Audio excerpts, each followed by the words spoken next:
freeze now. Yeah.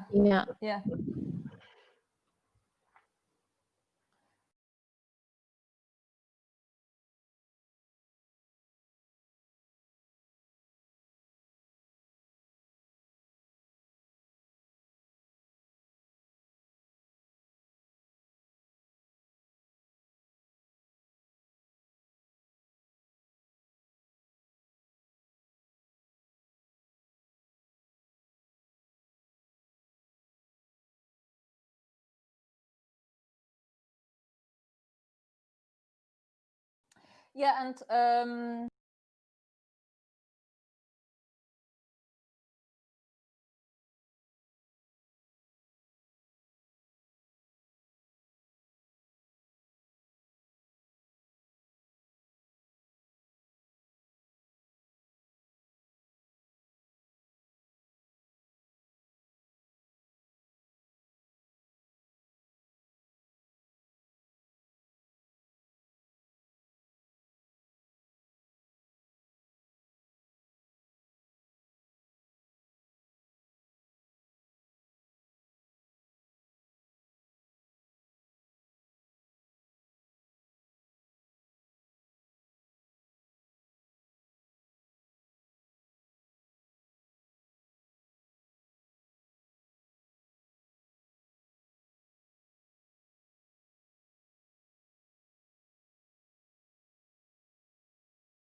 And I hope that wherever you are, that you are healthy and safe and well cared for. My name is Erich Berger. I speak to you from Helsinki in Finland, and I'm the director of the BioArt Society, one of the 4 organizations which host this Creating Frictions online event series, which started a couple of weeks ago with the introduction of the participants. you can still review that, I think, on the Biofriction website. Trading Frictions was developed by the Biofriction network, which consists of hanga.org in Barcelona, Catalonia, who are also our streaming hosts tonight, and Cultivamos Cultura in Lisbon, Portugal, the Kirchnikova organization in Ljubljana, Slovenia, and us, the BioArt Society in Helsinki, Finland. This Biofriction network, which is funded via the Creative Europe program, was actually planning a year full of artistic exchanges with residencies, workshops, and exhibitions, which then anything else during the spring could not take place. Because this biofriction, which was introduced by COVID-19, brought business as usual and as planned to a halt. But as we as cultural workers and artists are dealing with the materiality of life, its politics and its ethics, the question or even the urge arose if there is something in our capacity with which we can contribute to understand what is happening. And Trading Frictions is the materialization of these questions, where each of our 4 organizations assembled a team consisting of brilliant artists, scholars, scientists, and activists who will work or who are working on a series of questions in relation to the pandemic from the perspective of art. And tonight we will have the presentation of the non-living Queerings group, which was assembled by the BioArt. And now I would like to introduce the group. It is hosted by philosopher and post-humanities scholar Marietta Radomska, and she is speaking from Linköping in Sweden, where she is also a postdoc partly, and the other part is at the University of Helsinki. And she's also the co-director of the Post-Humanities Hub. She's the founder of the Eco and BioArt Research Network and founding member of the Queer Death Studies Network and International Network for Eco-Critical and Decolonial Research. Then I would like to introduce visual artist Terike Ahupuaa. She is joining us from Helsinki. And her artworks, publications, writings, and political projects investigate the mechanics of othering with a specific focus on issues arising from the anthropocentric worldview with its Eurocentric traditions. And her most recent work, in collaboration with Laura Gustafsson, her long-term collaboration partner, which is called the Museum of Becoming, is also currently on view at the Helsinki Art Museum. So if you have the chance, please go. The exhibition just opened. Then Margarita Bevere, who is joining us from Berlin, is an artist and researcher with a visceral fascination for biological matter, as she says herself. For her, bacteria, animals, and plants are allies in the exploration of ecological complexity, and her installations and performances are chimeras intertwining poetics and controversy, critique and desire. And Margarita is also a PhD candidate at Aalto University in Helsinki. Markus Schmidt is currently in Vienna, Austria, and he's founder of Biofriction, a technology assessment, science communication, and art and science company in Vienna, Austria. With a background in electronic engineering, biology, and risk assessment, he carried out environmental risk assessment and public perception studies in various fields like GM crops, nanotechnology, converging technologies, and synthetic biology. He also helped to chart the field of xenobiology. And also with us from Mexico City is Mayra Citlali Rojo Gomez. She's a Mexican artist, interdisciplinary researcher and curator in visual arts and body discourses. And she developed postdoctoral research about bacterial cellulose. And currently she works with critical associations between symbiosis, evolution, teratology, and diffuse identities, which interrogate the limits between the human and the non-human in the vegetal and bacterial universe. And Mayra will also be an artist in residence via the Biofriction program in our Ars Bioarctica residency.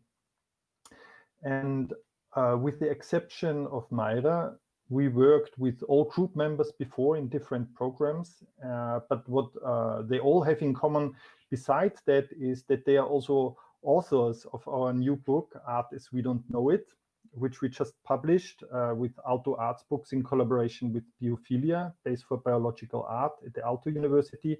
And you can either download a free PDF copy from the Aalto Arts Books website or order a hard copy. I hope that you will enjoy this evening, and I'm really looking forward to hear about the discussion of the group and would like to hand over now to Marietta. Thank you very much. Thank you so much, Eric, for this absolutely generous introduction. And then I will kind of do a little bit of a technical swap, namely, I will now share my screen with our kind of little background that will probably help guide the presentation. And so let me just go here, and let me also say that you know, the first thing, so just a reminder of the group members. So a few words about the structure of this session. So we had this fantastic introduction by Erich, and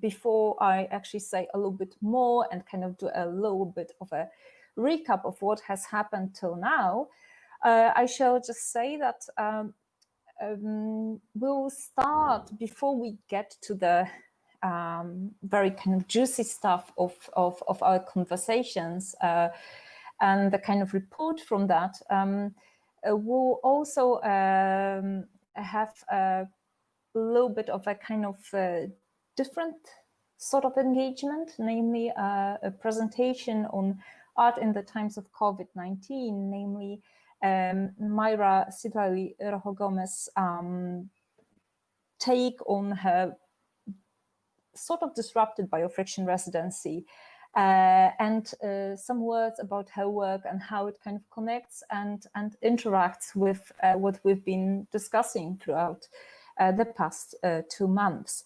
Then we'll proceed to a bit of a kind of joint presentation and discussion of 4 core themes by the group members, and then we'll open the floor. So this first part will take approximately an hour, and then we'll proceed to an open discussion with the general audience. And I feel a little bit weird because, I mean, now when I'm sharing my screen, I cannot see the other participants, which might be a little bit, you know, cause a little bit of a trouble, but let's hope that it works. So just to kind of recap, for those of you who haven't been with us before, meaning during the first general presentation of the Biofriction project, our name, non-living queerings. So the concept of the non-living in our work refers to the enmeshment of the processes of living and dying, living and non-living, as well as spaces of ambiguity that refuse to be easily classified. And one of those examples of such an entity is, of course, the virus, which requires a host cell in order to replicate, actually not reproduce. And we also use the term queer and queering as a verb and an adverb that refers to the kind of challenging of normativities, of binary classifications, and does not necessarily remain limited to gender or sexuality as such. And our entry points, again, to recap, were 4 questions. And you'll see in a moment that those questions transformed throughout the conversations, turned into a different kind of questions. So we started by asking, what is the role of art in the unpacking of the now, of our present, diagnosing the now? We also started with questioning, how can we understand the long and short-term micro and macro scales, or more than human and non-living actants in the and the processes of the Anthropocene they are involved in. So for instance, the viruses. We also asked what are the conceptual and material boundaries of living and non-living, as well as their potentials and limitations as actors. You will see in a moment that the question of agency or the illusion of agency remains important to us in our conversations. And finally, what ethical and political responses may such an onto-epistemological revision of understandings generate? So maybe a few words about a very important thing, namely the methodology with which the group has worked. So we directed or kind of agreed from the very start that we are very process-oriented. That's what's most important to us. We are question-driven, but also our work is very imaginative and open-ended. So the format that we took and that we worked with was really semi-structured conversations. We were integrating and collecting and working through a number of various resources linked to our individual practice as researchers, artists, scientists, scientific publications, diverse media outlets, also artworks.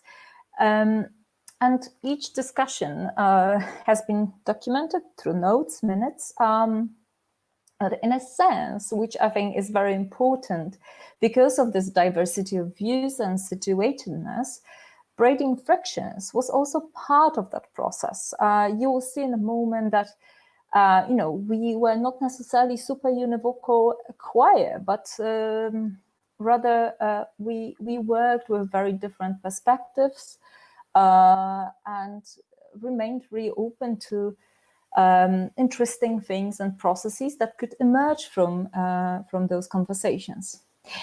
And the format of this presentation, of course, as you know by now, is the discussion of 4 key themes or red threads. So it takes place in a kind of format of 4 different modules,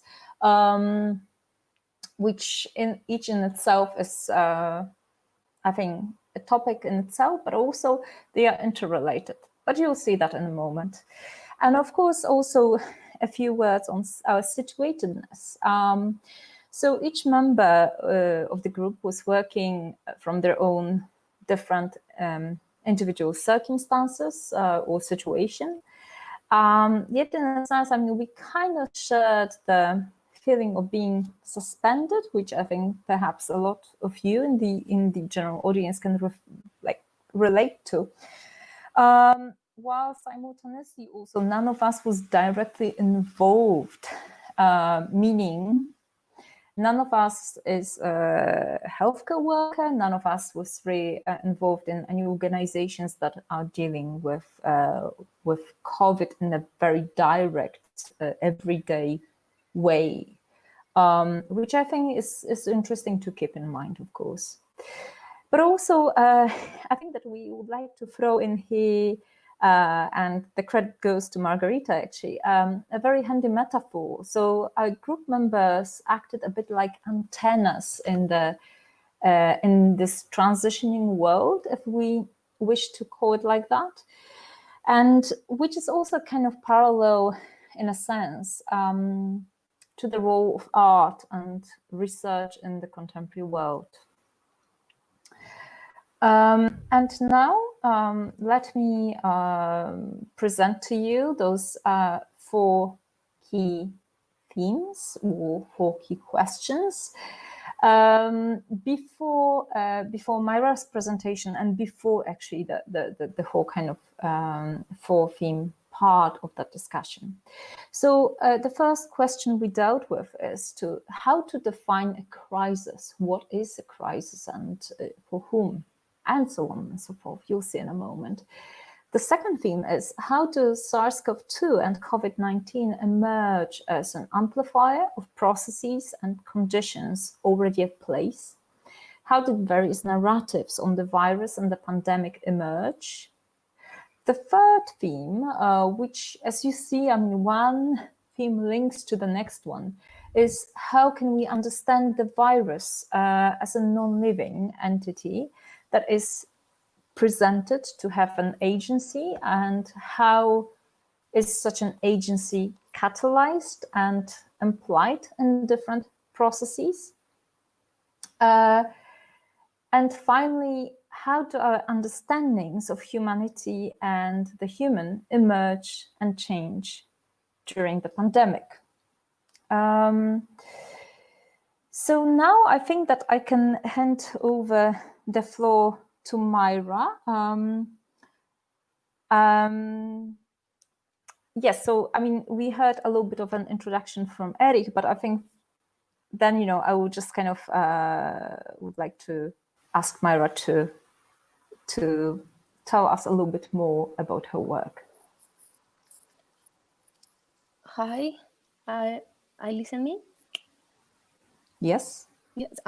I'm sorry, but I have some problems with the Wi-Fi, and I close to the camera, but it's okay. The sound.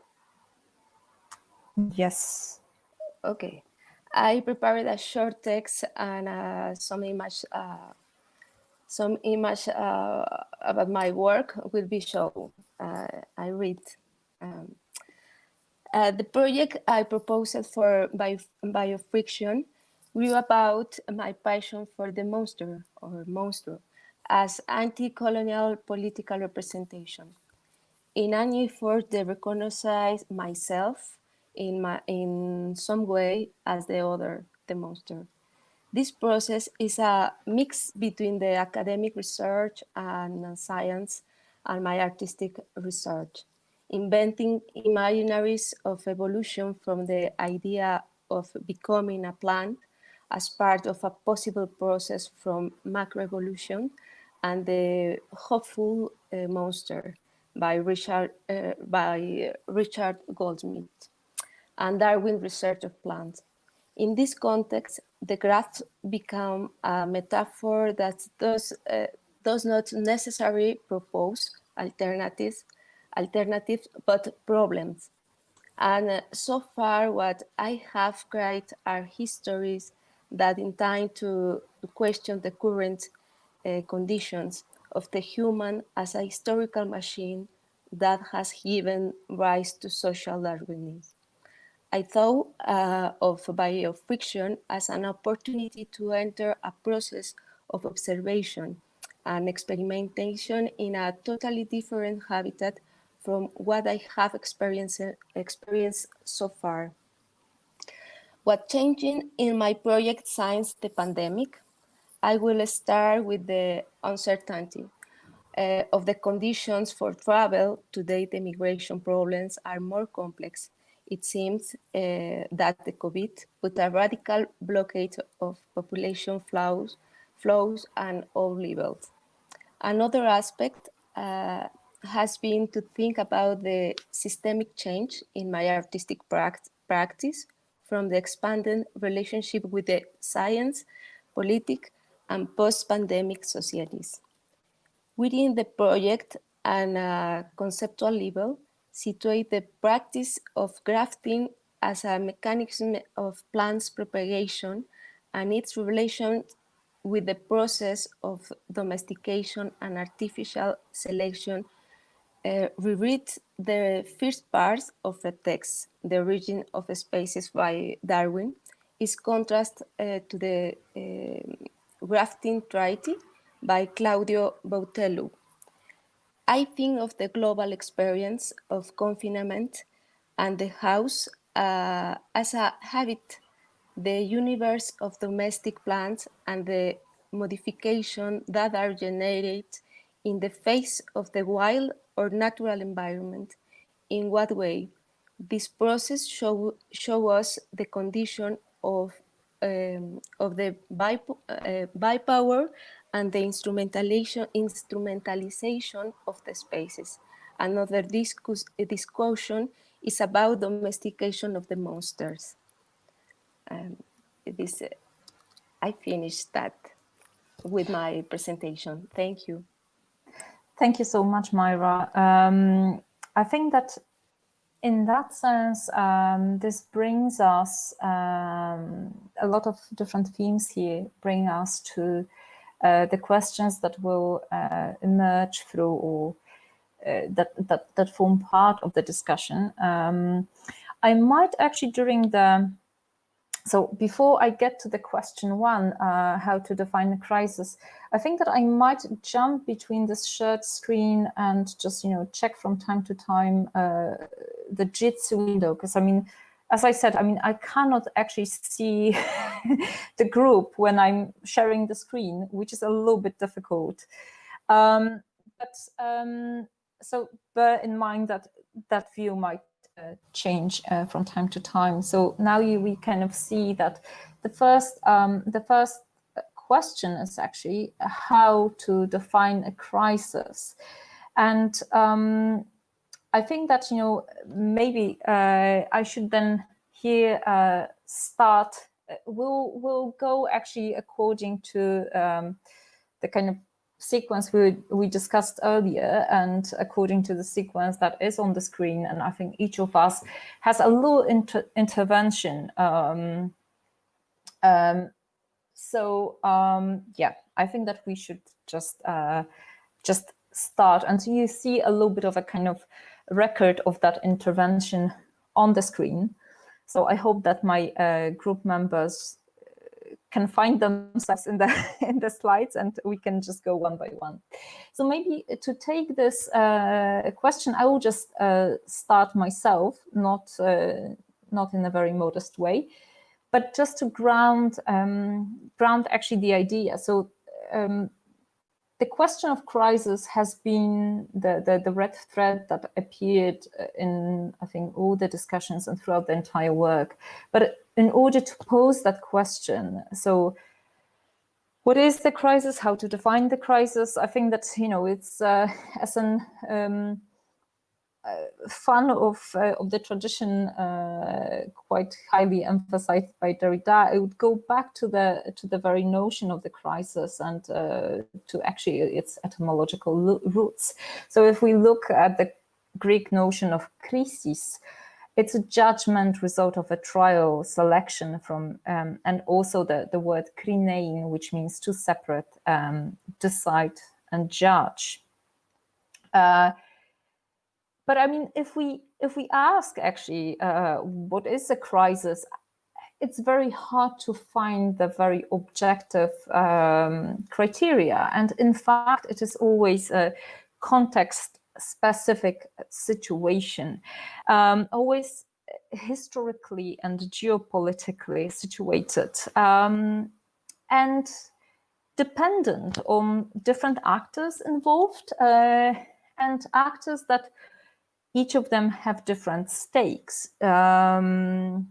So in a sense, if the situation, it really depends on those stakes and perhaps power, which we'll hear a little bit later about, that something becomes defined as crisis. So no universal criteria. And then we can ask, when is something defined as a crisis? And I think that now I would like to pass the baton to my colleagues and actually ask Tarika about her intervention here.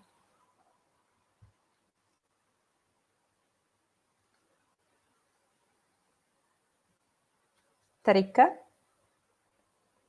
Sorry, I was muted. No worries. What this led me to continue thinking about was that if a crisis is a turning point, in a way, crisis is a rupture in the normal state of affairs. And we've been talking about normalcy a lot. Like, I think the public conversation has been circling around this notion of when it's going to go back to normal, and that the normal was the problem, and somehow the normal actually was revealed to actually be a crisis in itself. So something, a rupture in this normal, made it appear to us, to some, that that it can go on, or that there is this rupture. And so I'm thinking of this power of declaring when something is a crisis. That's a little bit similar to the power of declaring a state of emergency, which is usually thought of as the kind of power of the sovereign. And maybe the only job of the sovereign is to is to declare the state of emergency, which is when everything kind of is open and no laws, no normal laws apply, and you can kind of like, and this also comes back to the Naomi Klein's shock doctrine, like idea of a lot of this, first of all, crisis being constructed, but then also how these constructed crisis ruptures in the normal are used to push through legislation and push through initiatives that otherwise wouldn't be tolerated or wouldn't be accepted. And so this power that's in if declaring a crisis, I think that's something that is good to think about, because there's a lot of violence that is ongoing and is like an ongoing state of emergency, those who are living in it. And I think when we shift the perspective to, you know, away from the stable, you know, Eurozone, for example, we can see that there's a lot of, or the slow violence of climate change, or all the non-humans locked in industrial animal agriculture, and that they just don't have the power to declare it as a crisis, because it's become normal, a normal state of affairs to those who have that power. And I'm thinking of Arundhati Roy's text that was circling a lot, where she called this pandemic or this crisis a portal, where on the other side there's something, and we have to kind of think of how and where are we going through in that portal that sort of laid everything open. That it's a possibility, but then for whom for whom it is a possibility, who uses that space and takes that space, who has the power to seize that moment.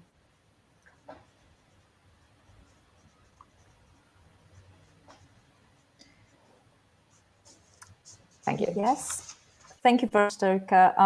I kind of stopped sharing for a moment because, as I said, I mean, I have a very weird experience with not seeing everyone. Yeah, I mean, I think that I would like to pass the baton to Margarita right now. And sorry for kind of saying this and not doing it automatically, but I think it makes it easier. Yeah, yes, it makes it easier, and also it will come then with the flow. After all, we are all experienced technology, but it always comes with some surprises. So thank you for navigating the conversation. But my observation is very much rooted in what you both said, and also what Terike said. All of us do acknowledge how this pandemic has affected the lives of so many people, and we want to show solidarity with them. But what Terike pointed, by pointed at where does the power lie to acknowledge that there is a crisis and then maybe trigger a state of emergency. I mean, we all have experienced either disruption of our activities, loss of income, changes of plans. We might have been stranded somewhere else on Earth, and we couldn't go back to our family, or whatever a family is in your understanding. But who decides when a crisis is on? Who is this we? And again, how Terike just mentioned, where does this boundary, where does this, who has the power to declare a crisis, and who has the possibility to take it either as a chance or as a disruption? The chance of choosing either or is already a sign of a symptom of the position you are in relation to this power. So I think from the perspective of a person who has grown up in the West, in the Western world, in Europe, many people, I see how many people around myself, many people of my generation, depending on what their experience is, but there is a certain tendency to forget that a crisis is historically an exception, like the 2 generations ago. we didn't probably cry. What we now call a crisis was even more frequent. So there is a underpinning stability that is taken for granted, and on the basis of this stability, the possibility of declaring a crisis does rely on those who have the power. And then again, do you take it as an opportunity or a disruption of your life?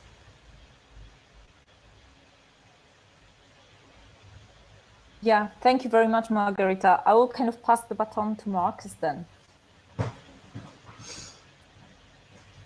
Yes, I think Margarita already alluded to some of the points I was going to say.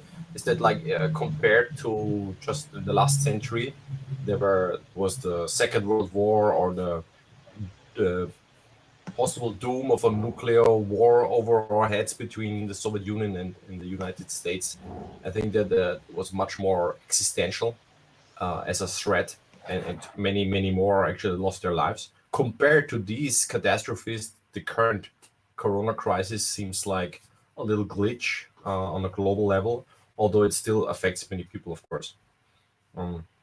So one of the reasons why we might see this crisis as something so exceptional is probably that we live in a very stable and where many things are optimized and rationalized.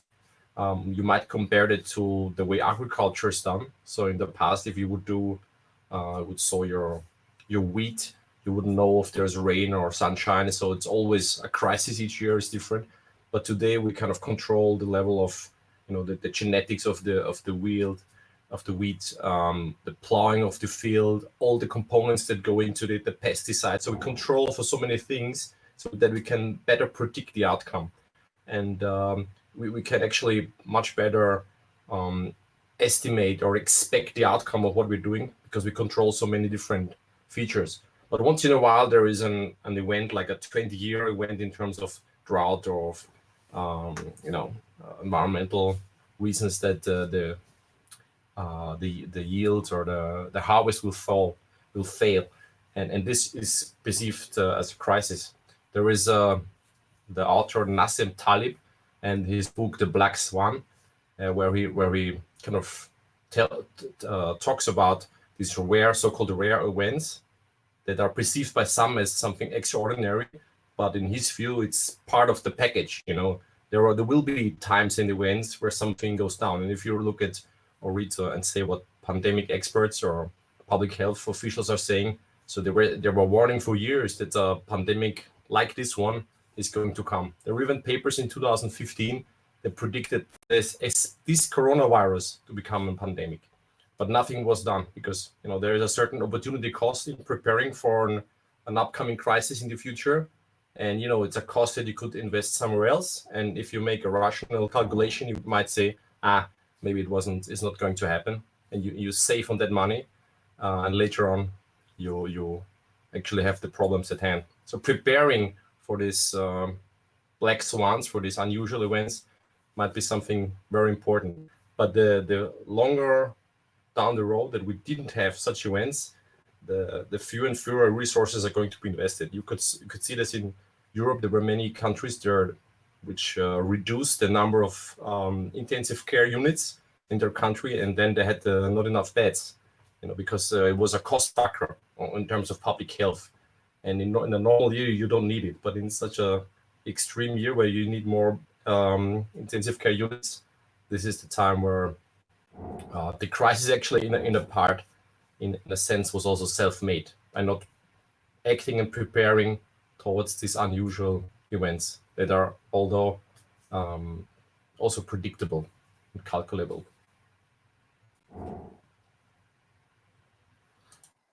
Thank you so much, Marcus. I think that then, I should pass the baton again to Myra.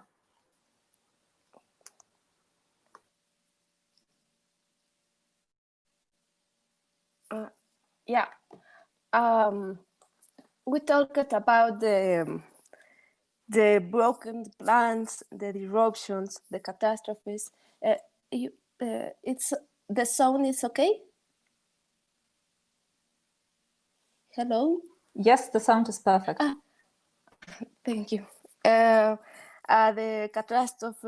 catastrophes and the what we can ask about the what knowledge creates the crisis, and the general question was how to define the crisis.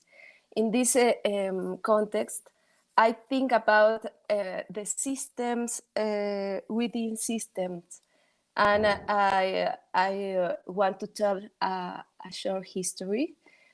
Now I'm either in a precarious balance or in a disorderly state. My immune system doesn't work as before. Why? Because I have an entity, a virus. I was forced to change, to find another habits, to adapt myself to the current situation. The specialist doesn't know what is, but I fight for not be confined. I thought about the idea of homeostasis and ecology as the idea of a systems within systems. These never have a perfect balance. It's a complex system between the biological and the social, between the human and the not human. The crisis and the pandemic is a process of adaptation. It's a moral condition. It's not a strong between good and evil, but ethical, historical, and biopolitical discussions and actions. How do we adapt? How does these gradients break affect each community in the world? And what kind of tools do we have to find other ways of living? Monday was one of those terrible days where the answer can help for get worse. I talked to the hematologist about some new symptoms, and he said, maybe you have COVID. He forgot my medical history and added me to the global trend. Again, if we forget the history of each territory, we may not have the necessary tools to deal with this breakdown. Our normality has been one of overexploitation and voracious consumptions of people and territories, natural and cultural. Our mentalities were built by neoliberalism, with its exception, of course. Perhaps the post-pandemic experience will bring us closer to the slowdown and to thinking about other possible worlds, or perhaps not. From my point of view, it depends on social strength and organization. Maybe the path is the practice and to think about cooperation. Thank you so much, Myra. I hope that you can hear me right now, right? Yes. Excellent. Thank you. Can I add? So, sorry. Can I add something before we move on to the next question? Of course. Absolutely.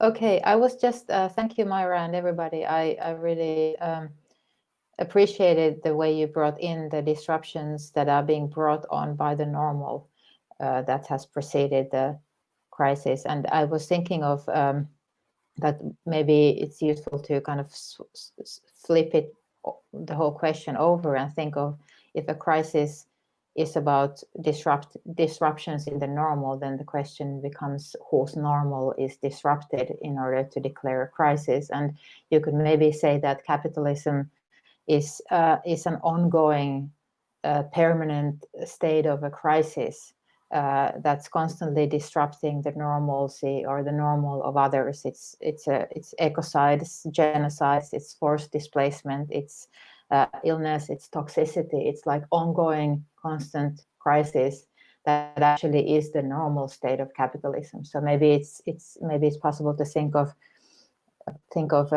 capitalism as a crisis in itself, or a crisis as the normal of capitalism. and then what is the disruption, or how to kind of move to something else, that then back to that normal.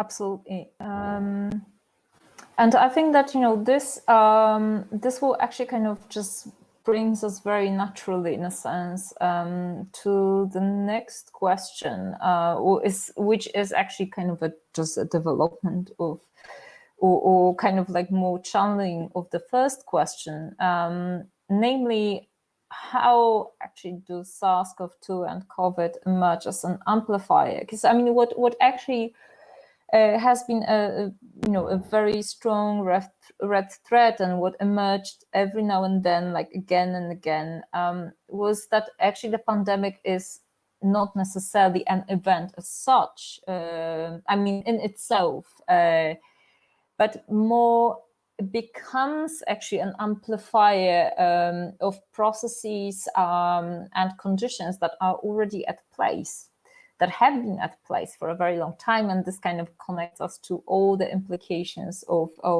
capitalism, all the stuff that Tarek has just mentioned, and all of you actually in the group. So how also, like, what this links to is how the various narratives on the virus, which I mean, we of course recall, like the association with a certain geographical location, with certain processes, and so on and so forth. But how those narratives emerged, and what they are a symptom of, in a sense. And so then, actually, again, we'll kind of go one by one, and I will kind of try to indicate.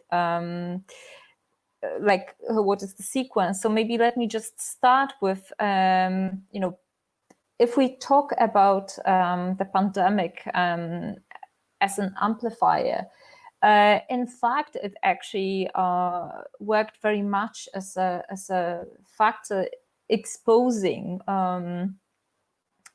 continuous destruction of biodiversity, climate change, socio-economic inequalities, overconsumption, anthropogenic degradation of nature.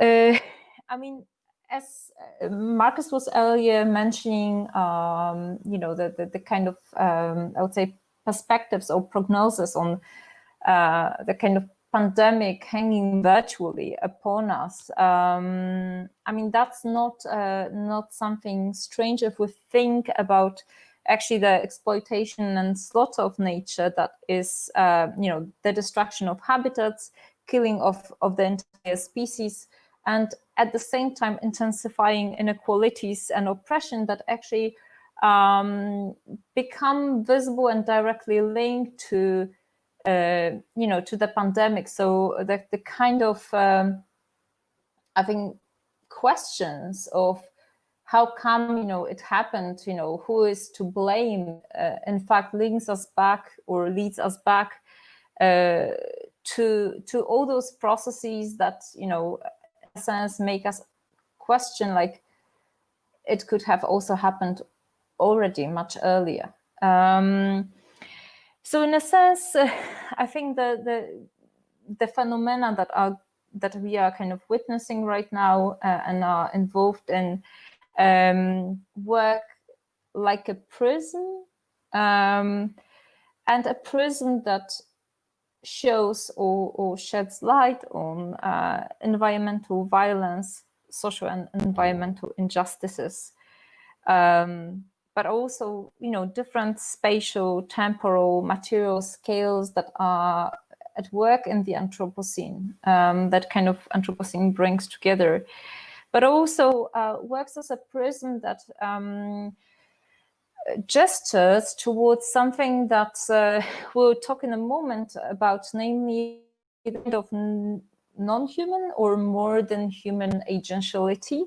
And I am using the word agentiality and not agency, which is the kind of theme in the next module of this discussion, while keeping in mind philosopher and physicist Karen Barat's work with non-human agency, and pointing at agentiality as something that maybe is easier to work with because it doesn't really imply the intentionality that is a part of the kind of usual definition of agency. And how actually this situation, kind of amplifies also the fact that more than human processes or entities might not necessarily obey human control. I mean, it's very, it's kind of cliche to say perhaps, but at the same time, I think that the illusions of control over biological matter are very strong nonetheless. So the pandemic shows us, in a sense, that those disruptions of actually not being omnipotent can happen. And having said that, I think that I will just pass the baton to Margarita and her take on that question.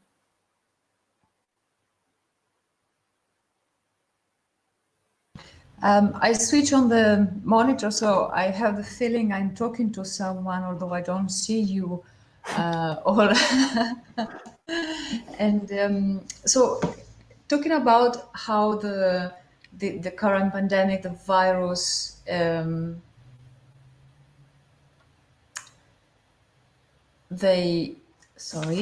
are we on the amplifier? On the amplifier, yes. Sorry, I got for one moment. I was afraid I mixed up my notes. No. It was good. I had the right wine under my eyes.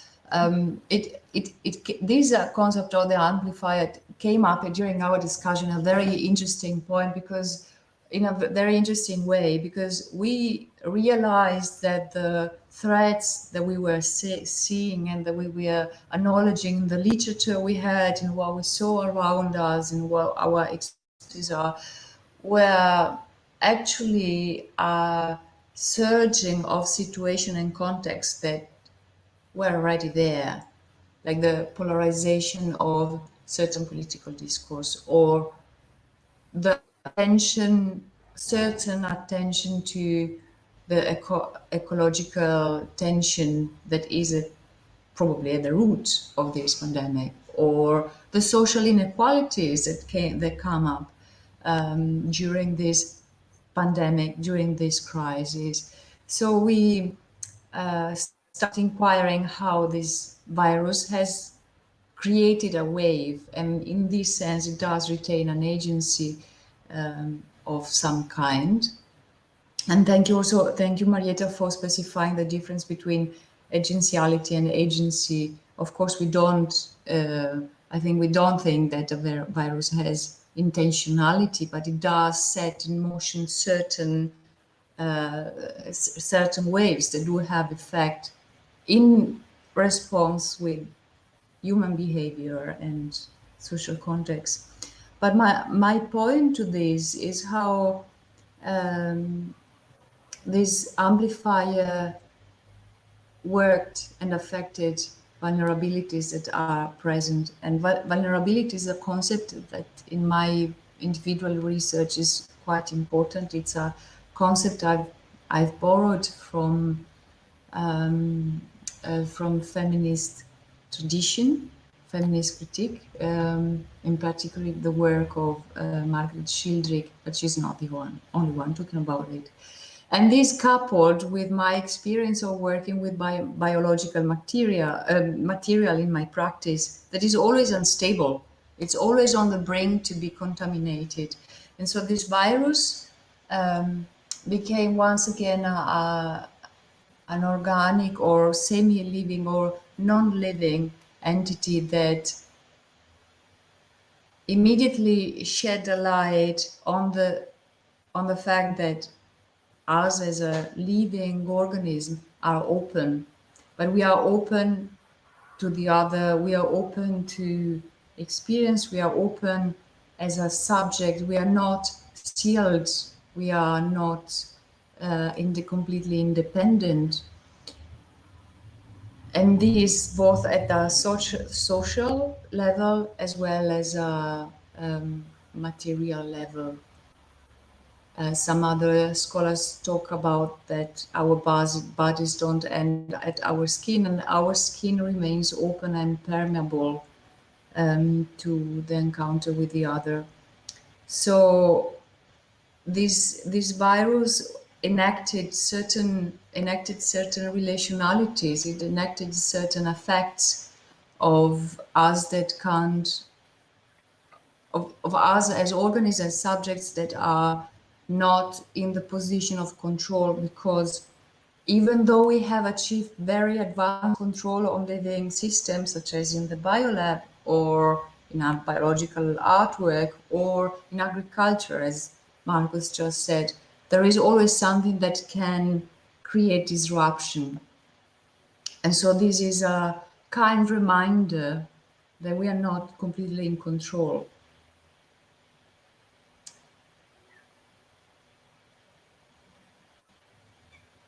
Mm-hmm. Thank you so much, Margherita. And I think that's on that note of the control, I think I will pass the baton to Terika.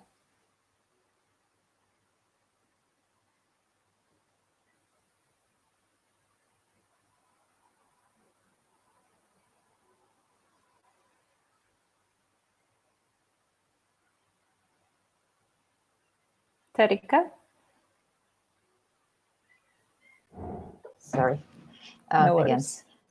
Thanks. I think the most prominent narrative that I have, that this pandemic has somehow made me think of is the narrative of the animal or animalization and how that works in the society. And it sort of has revealed all these mechanisms of making killable through making non-human or declaring someone or something to be less human. So racialization, of course, as one, but also the way in which non-human world animals or nature environments are constructed socially as usable, killable, things that can be extracted from through this notion of non-humanity, and how that's in one way how that's been revealed. I'm thinking of, for example, for a while I was following the crisis emerge in the meat processing factories in the US, where a lot of the workers are working in very poor conditions. A lot of them are undocumented. A lot of our migrant workers, marginalized people who are already marginalized, working, doing this extremely hard labor in extremely hard conditions. And of course, with the psychological burden of the work itself being killing, and then those people being told that they're doing essential work, so they actually have to go and do that work, which is really unsafe. And there's a lot of outbreaks in those facilities because the work is very close proximity. They didn't have any protections. They weren't provided any protections because they were kind of already deemed sacrificable. In the same manner, or through the same mechanisms through which the animals that were being killed were deemed sacrificable. And one of the issues that kind of came up, or that it's good to think of, is that actually that field of production is not essential, because a big chunk of that meat that's produced is actually going directly to waste. So the killing itself is the product. It's just like keeping the engines running and grinding profit for the the class that has the capital. And so those sort of narratives that reveal how animality or non-humanity kind of function in capitalism as a way of generating this underclass that can be exploited. But also it's become very clear in the ways in which this language then that we talk about these issues uses the same symbolic reference, like we talk about, or when Trump refers to Chinese, the virus as being a Chinese virus. There's a traditional xenophobic like a trope that he's pulling in, and a lot of those sort of war metaphors that are being brought in, like that kind of come from this idea of the body being part of the nature, and some people's bodies being more part of the nature than some people's bodies, and then you use this war metaphors to talk about defense mechanisms and defense, and that the virus is attacking us, and so you kind of create this whole symbolic field, or field of narratives that are all talking about are all very hostile, or reject the idea that interconnectedness is a good thing, or that it actually is a fundamental state of affairs. But it kind of like comes back to this idea that the normal should be that we're independent, and the normal should be that we're outside of nature, and then the we is the economic white class, while the nature is all of those things that are referred to as dirty and other.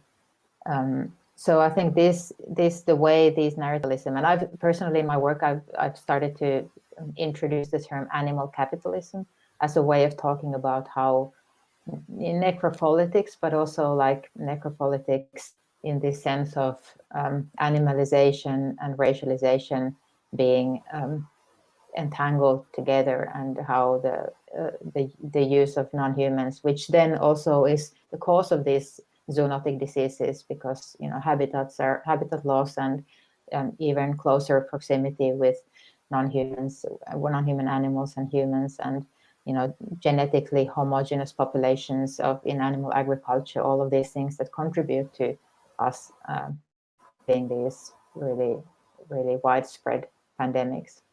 But that this logic of animalization is fundamental to how capitalism works, and we can't really dismantle it. We can't dismantle petrocapitalism if we also don't dismantle animal capitalism. Yeah, thank you. Thank you so much, Terika. And I think that on that note, actually, I will pass the baton to Marcus, and I think that we will also actually get back to many of those points in the next question. So Marcus, the floor is yours. Mm-hmm.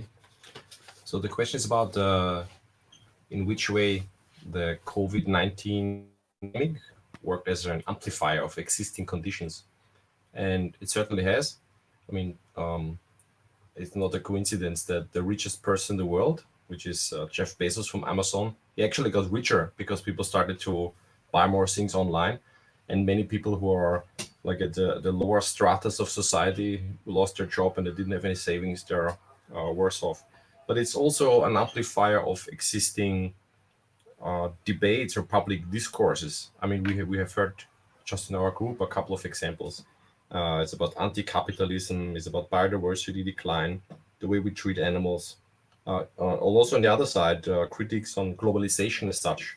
So these are already, ideological factions or lobby groups or pressure groups that have an agenda, and the crisis is seen for each of them, and there might be very different groups and even opposing in some instances, saying that this is a proof that their cause is the right one, and that this is kind of a consequence of the ills that they have identified. So in a way, the argumentation is the same as before. It's just a reiteration of what has been said. There is not that much novelty, I believe, in the discourse. In that way, it's really an amplifier of existing things. And the few novelty aspects, I guess, is that we could see, it was made clear, I think, to everybody who is important for running a society. I mean, we all know that doctors and the medical group are very important, but we could see that the supermarket stuff is very important to keep us afloat with products we need for the daily lives, food and other things. And even the people that did, the harvesters, and some of them come from, at least in Europe, from Eastern Europe or from other parts of the world. They're doing a job which is very poorly paid, and because people couldn't travel to, for example, Austria or Germany, they were looking for Austrians or Germans to do the work, but they couldn't find anybody to do the same work for such a low payment. And then, you know, all the fruit and the asparagus, it rotted in the field. You could see saying that there are some mechanisms that keep the whole country running, and it was kind of revealed in a sense. I have to make also a critical note about artists. I think that you couldn't see that artists seem to be part of this essential group to keep a society running, at least not on a short or medium term level. The second question is about the narratives about the emergence of the pandemic.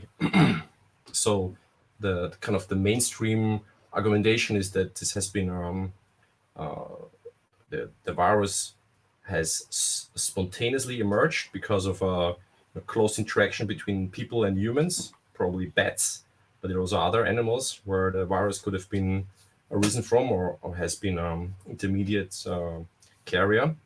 But there are other people who say that maybe the only biosafety level 4 laboratory in China, which happens to be in Wuhan, and where they actually were working and genetically engineering coronaviruses. And there has been a paper a few years ago, even in Science, where they were showing how to manipulate coronavirus in order to be transmitted to humans.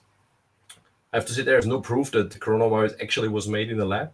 Nobody can say that, but just some people are hinting to that position as well. And there's first and foremost a lot of uncertainty in how this pandemic emerged, to what was really the cause. Maybe it was, randomly a random mutation, or it was partially intentional or an accident. There are many possibilities, and because there's so much uncertainty, this is filled with creative storytelling, and regarding on your, on the gullibility or belief structure of people that they believe in this right away. Actually, we cannot say anything about the emergence so far. Thank you so much, Marcus. And I think that with this, I will pass the baton to Myra right now. Okay, sound good? Yeah. Yes. Okay, thank you. I take the Marcus question, who is important, and the theoretical idea about the necropolitic state or governments too. The coronavirus in Mexico or in all world thing built a subjectivity.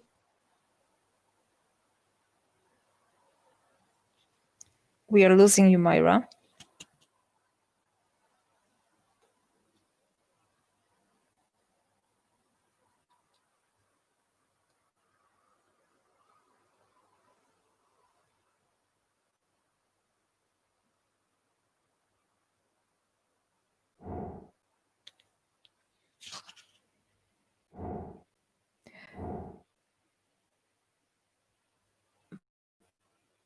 Myra, we are losing you, I think.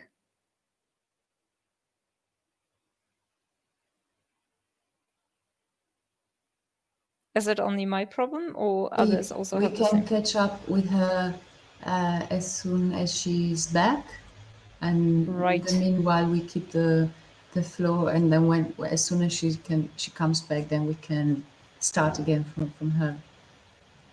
Right, but I mean, should we then kind of proceed to the next question, or rather, would you like to kind of react to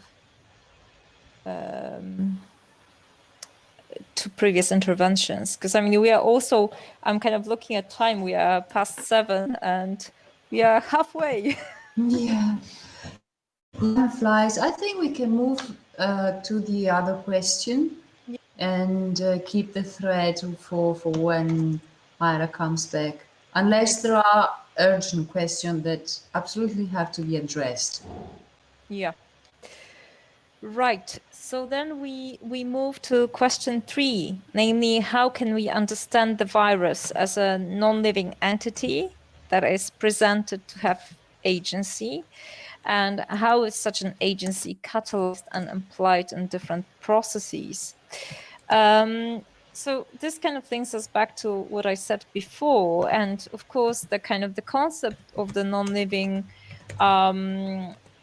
sort of stems from the kind of general philosophical problem with philosophical definitions of what life and non-life is. And because there's a problem or a clash between, the kind of juxtaposition of life and the living within the tradition of Western philosophy since antiquity, and that by that I mean Aristotle and even his predecessors. On the one hand, and on the other hand, the kind of biological traditional definitions of life as or a living entity as an entity that fulfills the kind of 4 different criteria, including reproduction, passage of genetic information, having a body and movement. That's the 4 criteria.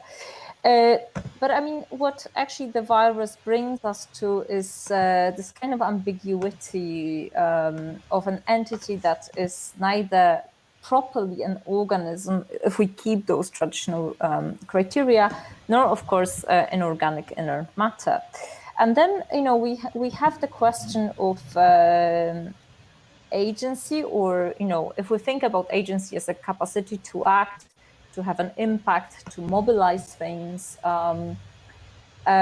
But traditionally, that also implies intentionality, as we said.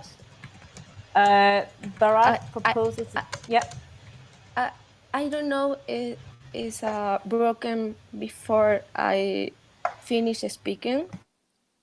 Myra, we will bring you at the end of that question, I think, as then the 2 reactions to 2 questions. Is that okay? Okay, perfect. So we are now on question 3, and then we'll do the recap to the previous part as well. So in that sense, of course, when we speak of the virus, I mean, then we do not have to do with the traditionally understood. I mean, there is no intentionality.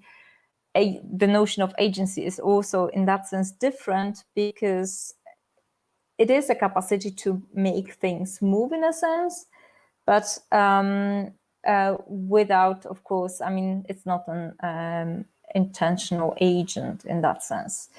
But also what comes in is the question of escaping the kind of illusion of human control over biological matter.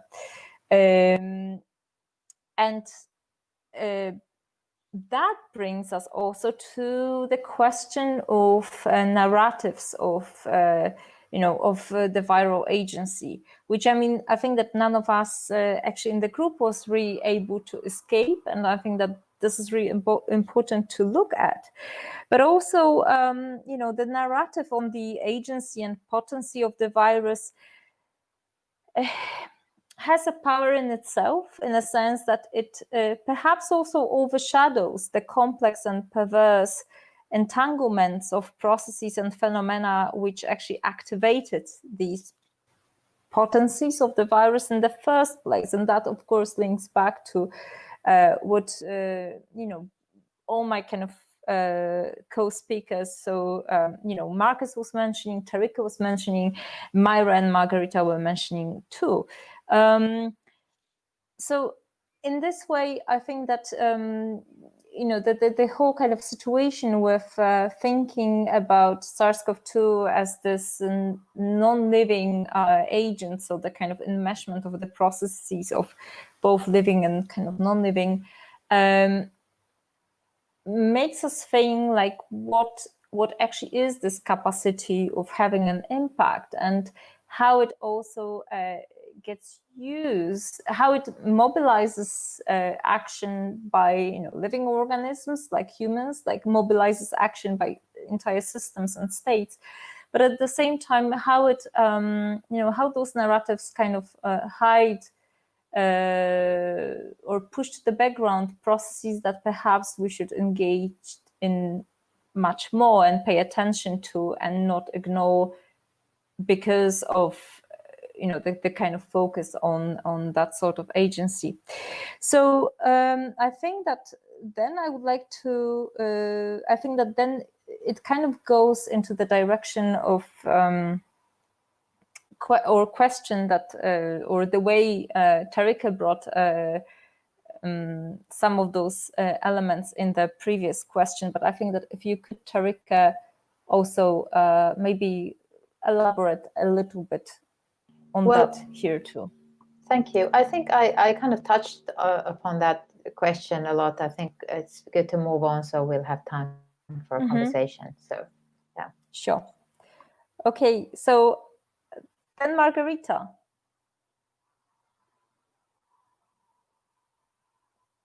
Margarita? Yes. Do you hear me now? Yeah. Yes. Thank you. Yes, I also think that some poets were already mentioned earlier in the conversation, but I took some notes on while our conversation was evolving, of how this non-living entity exceeds the common definition of what life is, at least in Western culture. And at the same time, it became a daily, all of a sudden, it became a daily presence that was linked to death and life. So it immediately became part of the conversation, of the public conversation, of the public understanding. That was linked to not getting sick, preventing contagion, containing contagion, and avoiding death. So I found this closeness between the non-living and the idea of the non-living entity, and how it directly enters in this discourse of what should we do to keep living, to take care of health. Of course, there are a variety of microorganisms that are not dangerous to our health, but then all of a sudden the microorganism, the virus, became an agent of war, an agent of death. And I have the feeling that throughout the last weeks, last months, there was a imbalance towards this perception of the non-living as an entity of death, in a context where death is understood as the end of life. So this, I don't think this is an answer to the question, but it's rather an observation that has arisen from bringing together our conversation in the last weeks and today. So thank you. Thank you so much, Margarita. Then I think that we pass the baton to Marcus. Yeah. So the question of agency is an interesting one, because in a strict sense, the virus doesn't have agency, since agency would need a kind of the ability to have different options at hand and to be able to choose, and not only choose always the one that is the most beneficial, but also one that is, could be detrimental. And in this sense, I think that the capacity and the ability of a virus is certainly so reduced that it's hard to see an agency in that. On the other hand, I mean, there are some people who challenge free will in humans and say that we don't have agency. I recently had a discussion with a SDS scholar who was very adamant about saying that only humans have agency and no other being could have agency, which I find quite interesting. So certainly there's a kind of a gray area, who has agency and who has no agency. If you think, for example, a chimpanzee, to say there's no agency in the chimpanzee, I think is quite preposterous. But in the virus, would be quite, quite confident to say that there's no agency. However, the virus, although it has no agency, it forces humans to act and react to somehow deal with the virus. So it triggers some form of agency or modulates agency in humans. In general, we could keep on talking about the whole issue of evolution and what's called teleology. So the idea that there is a goal in evolution which from a scientific view, there is no goal. It's to be the way. And probably this also applies to the virus. Yeah, I mean, I think that, it's also the question of indifference, probably also another interesting notion, philosophically speaking. And obviously this kind of question, I mean, this entire module here actually like shows us how much actually a lot really depends on philosophical definitions, or not only philosophical, but definitions of concepts we use. And I think that this whole disagreement, agency versus non-agency, is precisely because of how different actors actually understand agency, or which definitions people prefer. But I mean, taking this, I think that we would like to actually now engage with you, Myra, and your take, I think, both on agency and maybe kind of relating it also to the previous question.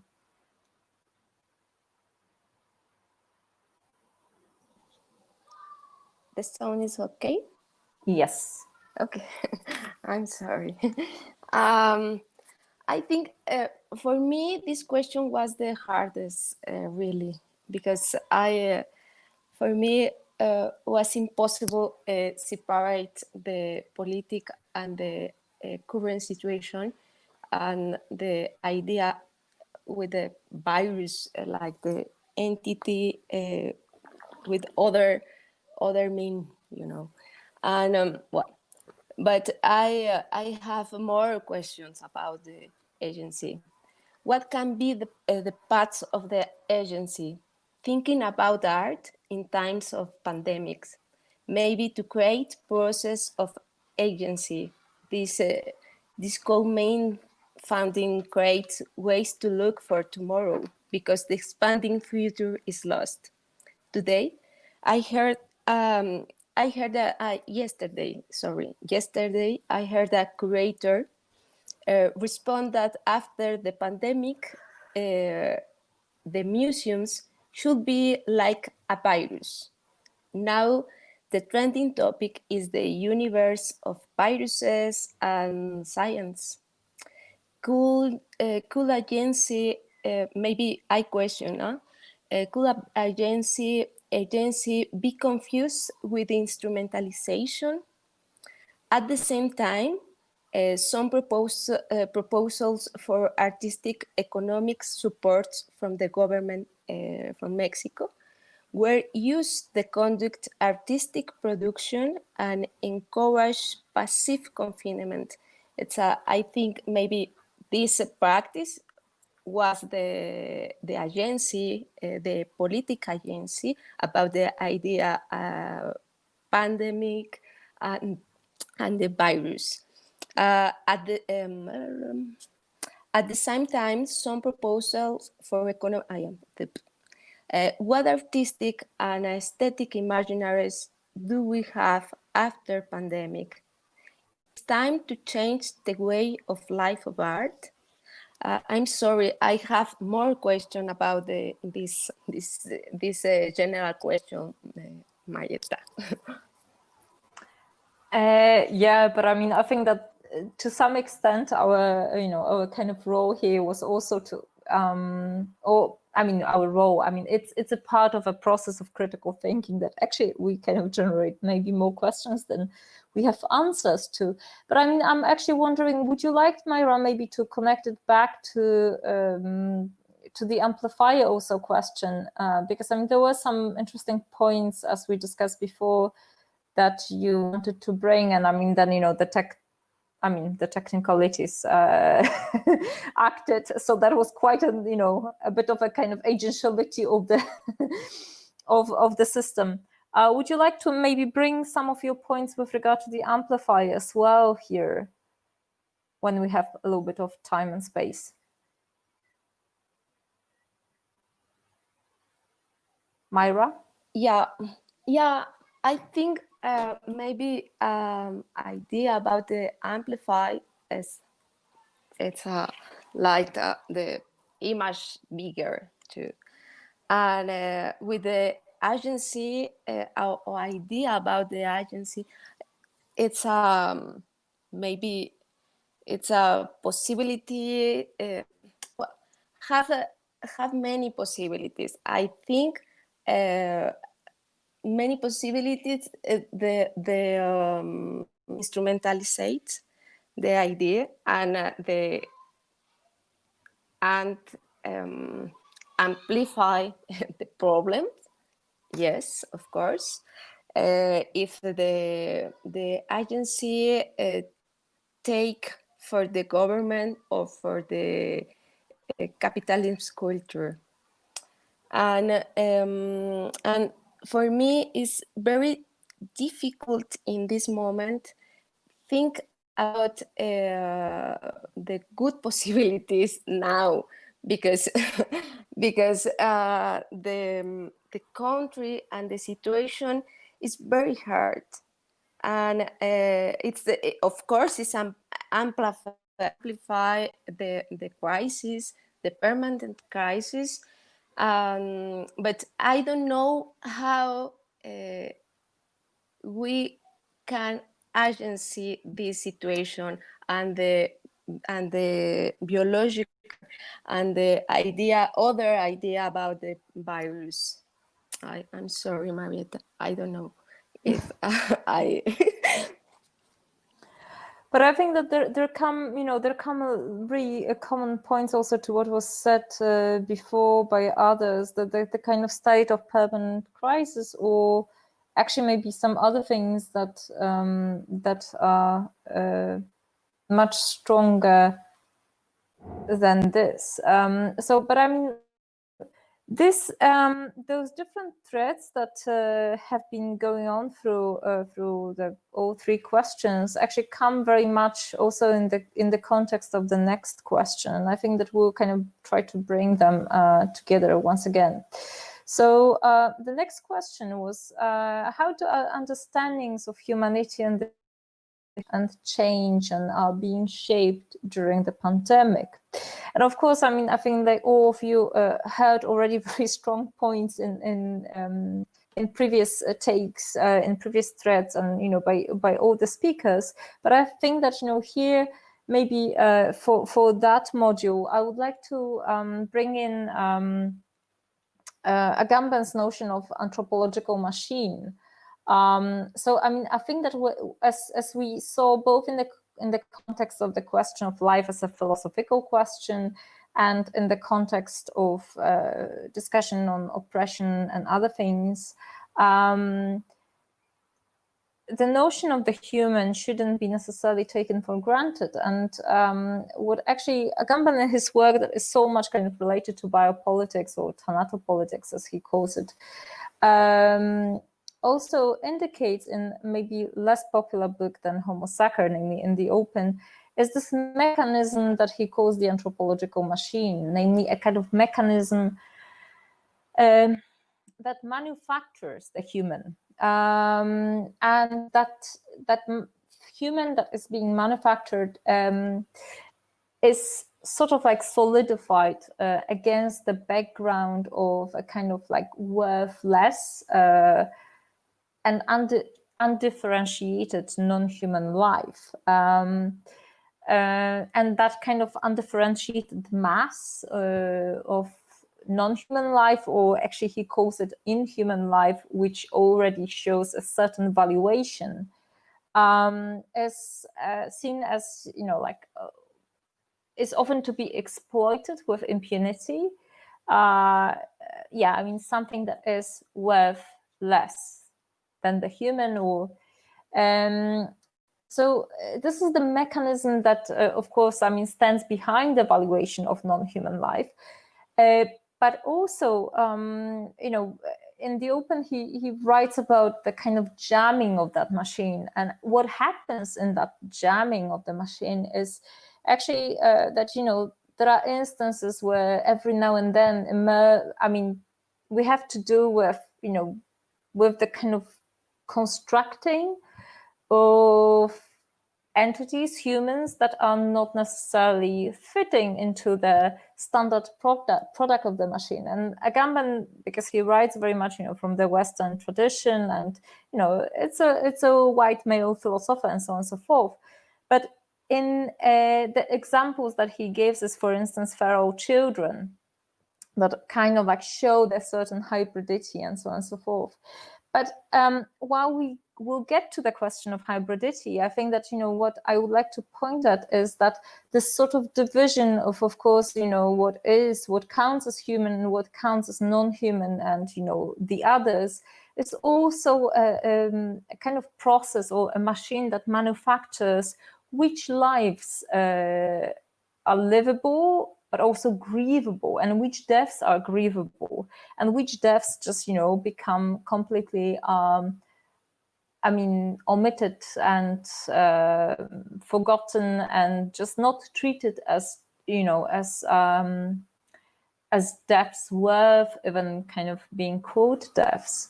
And I think that, the pandemic, but also some other crises that are very, speeding up in the background, including the whole environmental disruption, are actually really showing us, which deaths are grievable, which are not, which don't even count as deaths.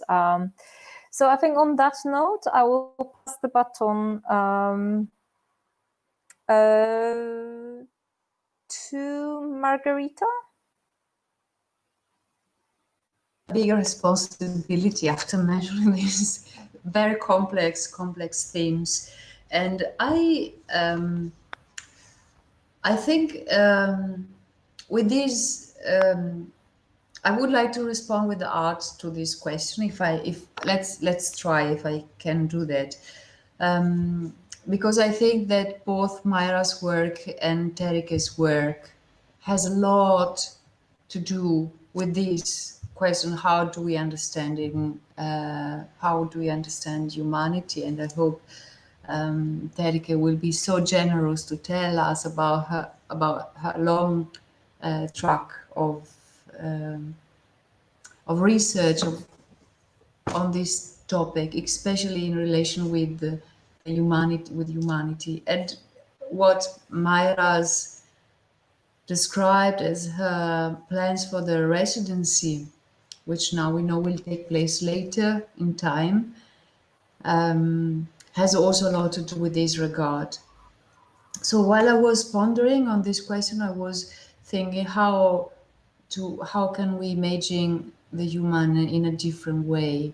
How can we do it differently? I mean, we have already dissected how our understanding of humanity is context specific. It builds on lineage of tradition that is based on the Cartesian understanding and back to Aristoteles from there. And then there has been wonderful critique from other sides of the philosophical spectrum, research spectrum. But I would like to also link back to the virus, which is an unknowable other, because we can measure its effect, we can measure its behavior by scientific means. We can assess the impact of the pandemic at social level. We can even assess the impact on the arts sector or on certain cohorts of people. But then it remains an entity that we they somehow refuse to be known. Maybe I leave a question mark on the intentionality of the virus, I promise, but there is something that remains other, and this other, we know now that often the narrative of the other is often grounded on a devaluation. You and Terike mentioned with regard especially of the animal. So how can we harness this crisis, or harness this possibility of discussing, of as artists being an antenna, considering the situation, seeing how the suffering of others outside our window? How can we take this energy and continue, because there are so many colleagues and artists and researchers doing this already, but how can we continue try to imagine the human differently, moving from the fact that there is something we won't really understand fully, which is other. And because of this, we don't need to devaluate it. It's just different than us. But then it's part of us, it's part of being in the world. I would like to take this question for me from this series of conversations that I have with the non-living queering groups and Biofriction. And I would like to hear what the others have to say. Thank you. Thank you so much, Margarita. And I would like to actually now summon Terike Yes, to this question. Yeah, so maybe just to briefly add or continue where Margarita left off. Well, one thing it's good to remember, like you said, that Agamben is working in this very Western framework, and he's also not interested in the non-human animals as such, or like interspecies politics or interspecies justice. So kind of the animal remains this negative figure in that line of things. I think is true. A lot of biopolitical thinking is not really problematized because there's so many problems that kind of like a Pandora's box that opens. But exactly. But obviously, like there's this human nature divide and human non-human divide. This kind of binary thinking that is typical to Western traditions is not common in a lot of other traditions, and there's a lot of criticism also of Agamben stating that maybe and of this whole tradition stating that maybe like Zakia Iman Jackson, who's a really interesting philosopher, just has a book out called Becoming Human, where in one previous article she was suggesting maybe the direction of the post-human is not temporal. It's not to, and it's not what comes after humanism, but it's like geographical. That other way of thinking of humanity already exists in different places, and we should just actually look to non-Western and non kind of white traditions to discover, not discover, but to remember or acknowledge that actually these like post-human philosophies and worldviews and cosmologies do exist. So that's one thing. And then maybe to think of like this kind of becoming human otherwise, and this idea of hybridity and how this anthropological machine is trying to ceaselessly like purify humanity from this underlying animal foundation, and of course doesn't achieve that, and it's visible in so many different, like culturally, but also in medicine, in the way we use antibiotics that are like killing our gut bacteria, and then we get sick from that. So everything about this attempt to purify humanity is actually, in the end, it's toxic, because we're not only human. Like our bodies are not only human. We are superorganisms. We're interdependent on the well-being of this kind of hybrid constellation of entities that have different levels of consciousness and different levels of ways of existing.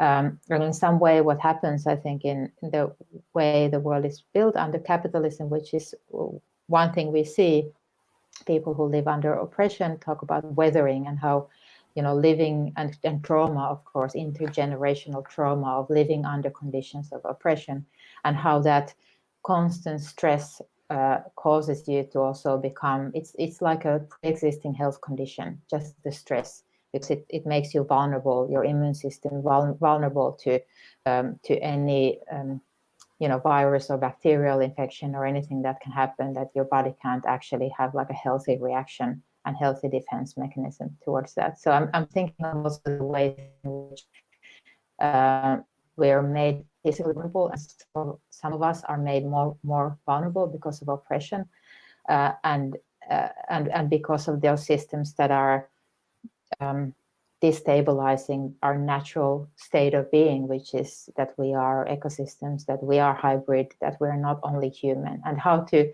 find again a balance even on the level of the body, psychically and also metabolic wise, even with that hybridity, I think is important in thinking of becoming human in another way. Yeah, thank you. Mm-hmm. Thank you so much, Terika. I will now then, and thank you particularly, for actually drawing attention to the kind of contextualization of those philosophical frameworks. But now I will kind of pass the baton to Marcus. So there was much talk about cleansing, I think also purification, but I think we can also learn quite the opposite of that, namely that since the virus seems to have come from other animals, like bats, so the virus that infects humans and those found in bats are very similar. And there are others that are very similar that are found in pangolins, which is an animal that very few people probably knew before the COVID crisis. It could crawl up itself and protect with its shields against other animals who want to eat it. It's kept as a pet in China, and sometimes they also eat it. So maybe there has been the virus were jumping from one animal to other one, or there were coronavirus that affect humans and coronavirus that affects pets in the same organism, and there was a kind of mix-up of the genetic makeup. And it turns out that the receptors on cells in bats and humans seem to be quite similar. So instead of us being very different from animals, it turns out, at least in this respect, when it comes to viral susceptibility, very like other animals. So the barrier between humans and other animals in this respect is very low.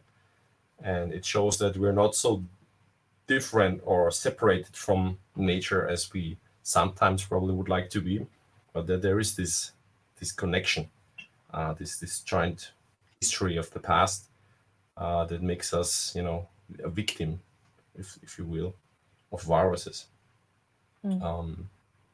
I also have to say I've had a bit of a problem with the critiquing philosophers according to their skin color. You say that Agamben is a white male.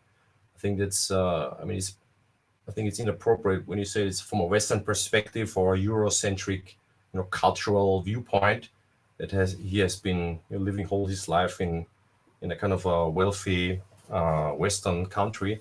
I think that's more appropriate than to say that because he's white or is from a certain gender that his arguments are interesting and not interesting or something like that.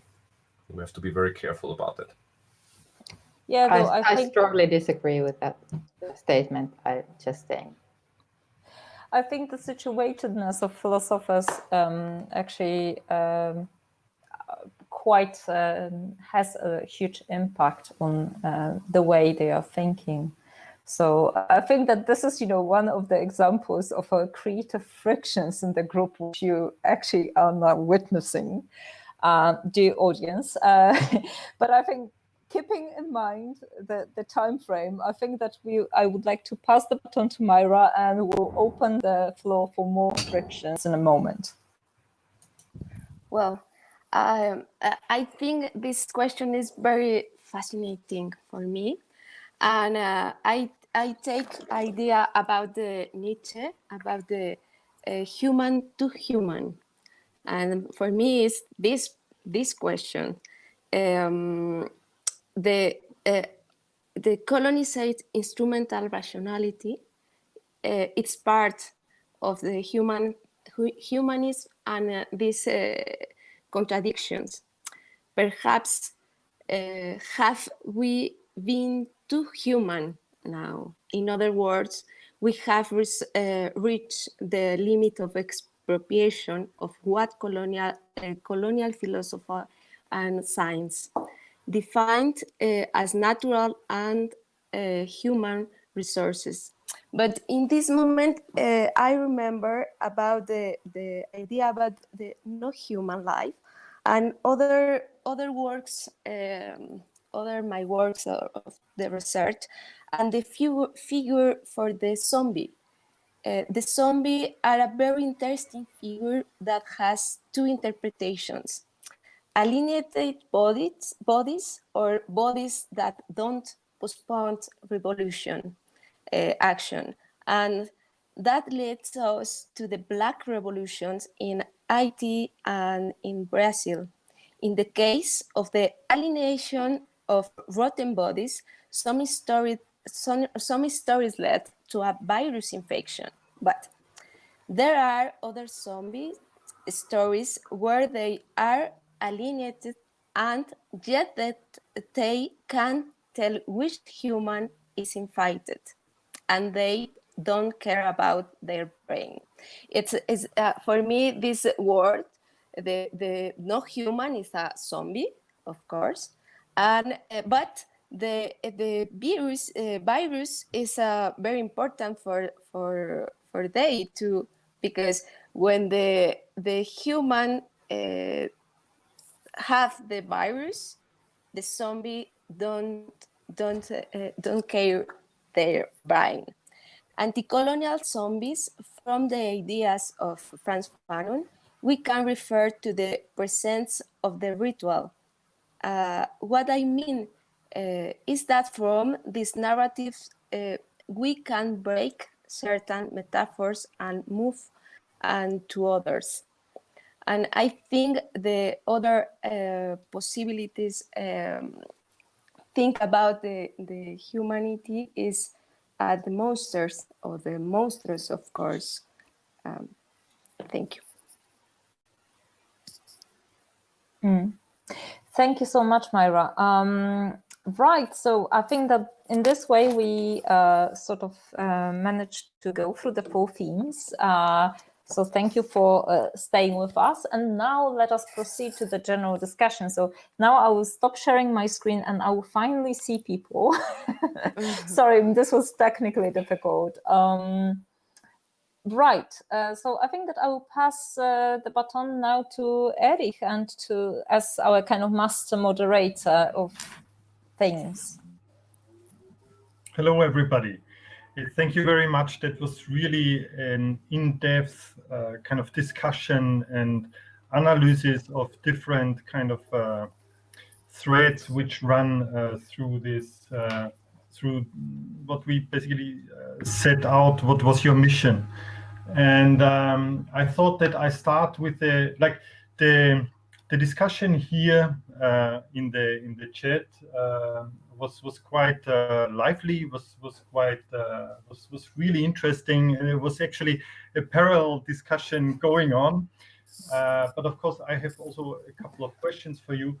But I start maybe with just a few comments what people were giving here throughout. And for example, Martha de Menezes was saying that a virus like SARS CoV-2, which is responsible for COVID-19, these type of viruses have always come into being. How society works with its travel, trades, and lives is the factor that causes the pandemic. So she basically says it's not the virus, it is the state of the world it finds itself in. And that also maybe is really a nice, I would say, pointer towards maybe questioning the virus to be formulated as a non-human agent. Because like if we look at this from this perspective, it is a human agent in the sense that human activity enables it to become what we perceive it. Yeah? Then somebody else who only had a number in the chat was saying, regarding the notion of agency, we have been too human. Yes, we have to unlearn some parts of Western metaphysics and pay attention to other articulations, such as, for example, the Amerindian mythologies, where at the beginning of times, animals and humans were one single, multiple, continuous and heterogeneous thing. And I think that probably Myra Cecilia Wilka and some others have a lot to say concerning that. I think that this is a whole discussion on itself as well. And I think in the whole discussion, there are a lot of traps on the way also. One of them is maybe also the anthropocentric trap, which was also discussed in the forum a little bit, like in relation to the metaphors we use when we talk about, when we use the language of medicine, when we use the language of politics, how the virus is kind of titulated as an enemy, and how we wage war against the enemy, but also when we talk about crisis or when we talk about agency. Somebody else, Cecilia, yeah, exactly, referred Cecilia Wilka. She's from Peru, and she says that as observation from her own country, talking about crisis, countries like mine, Peru in Latin America, that are in permanent crisis, at the beginning perceived this pandemic as just another one. But to have the perception of this is just another crisis of what we are constantly in was their real problem, according to her, because most of the population thought that they are already so strong and they are like crisis immune. And that was their worst problem. And I finish with a comment on Agamben, white man. Somebody wrote, it is evident that it matters, just basically in favor of what Terike said. For example, look at the racism that Mbembe is receiving from Germany, like just as a comparison. Okay. Then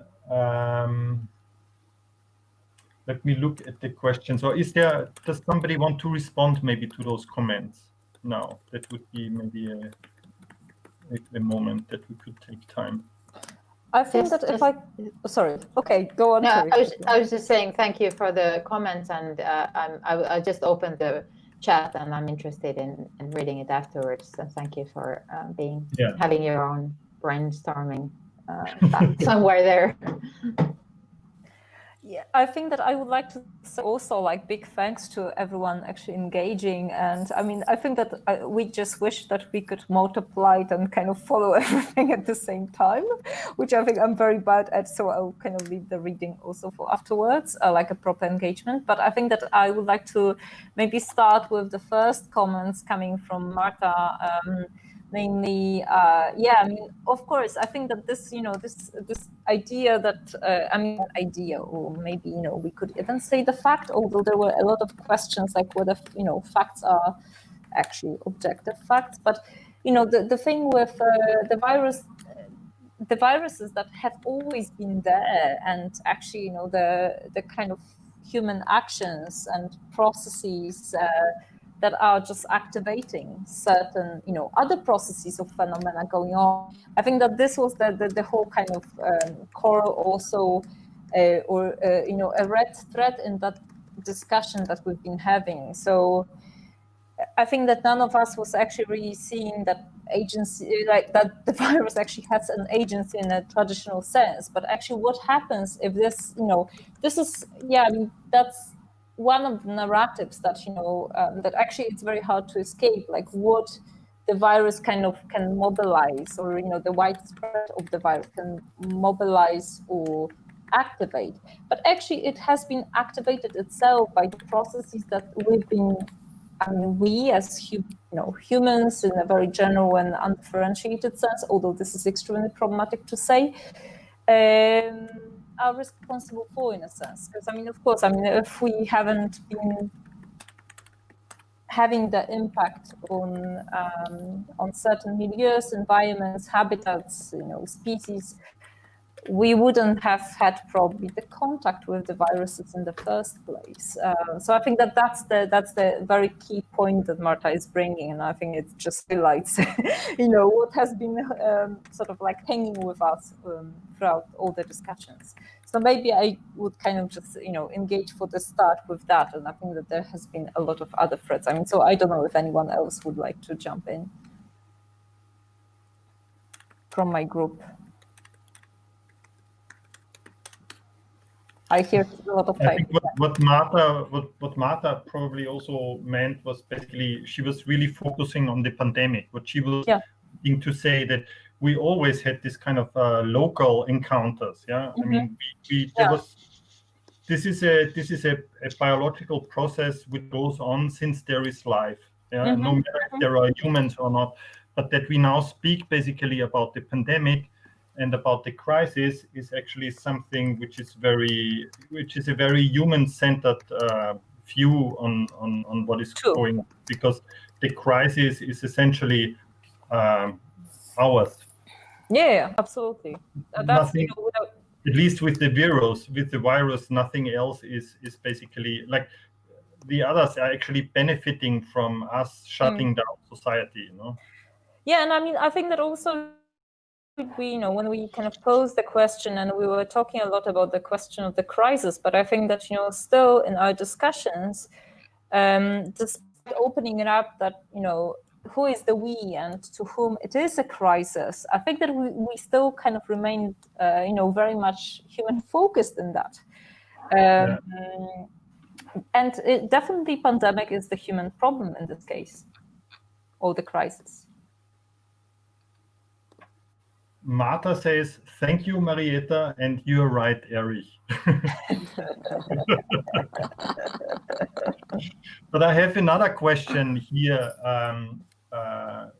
Actually, this one is also from Martha, and I put it here because it's basically now about crisis, and it's towards what Marcus said at the beginning in the first question, responding to the crisis, but it's of course addressed to everybody.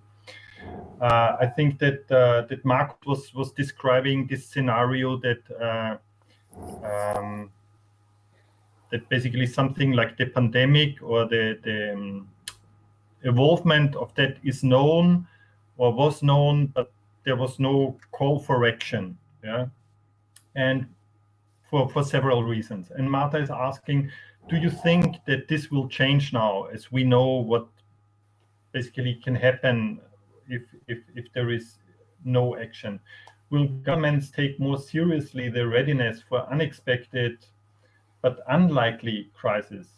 Or will the value or the gain of such efforts of investment always be devalued against our quick ability to adapt, to develop strategies to deal with whatever crisis we face at any time given, even at the expense of life, so much life, and at the expense of dignity and living conditions? I think you can only speculate about it. I mean, we had in 2003 there was the Sars epidemic, and it was kind of a taste of things to come. And as you can see, I mean, all people in epidemiology and public health, they were warning. I mean, in the US, in Europe, and elsewhere. And I mean, you could see how Corona played out. So certainly their voices was not heard. I hope there is going to be more kind of a systematic response to this for the future. But I have to cite again Nassim Taleb, and he described not just public health crisis, but other kinds of crisis, like a financial crisis in different guises. There was a little adaptation. So there was just adaptation for some time just after the crisis, where everybody was kind of shocked. But then when we get back to normal, you can see spending time and energy on preparing for something that might not come in the next 3 years is seen as a loss, and gradually, it's hollowed out and eroded until the next one strikes. So according to Nassim Taleb, there's little learning effect here, but we can only hope that this time it was big enough and people take it more serious.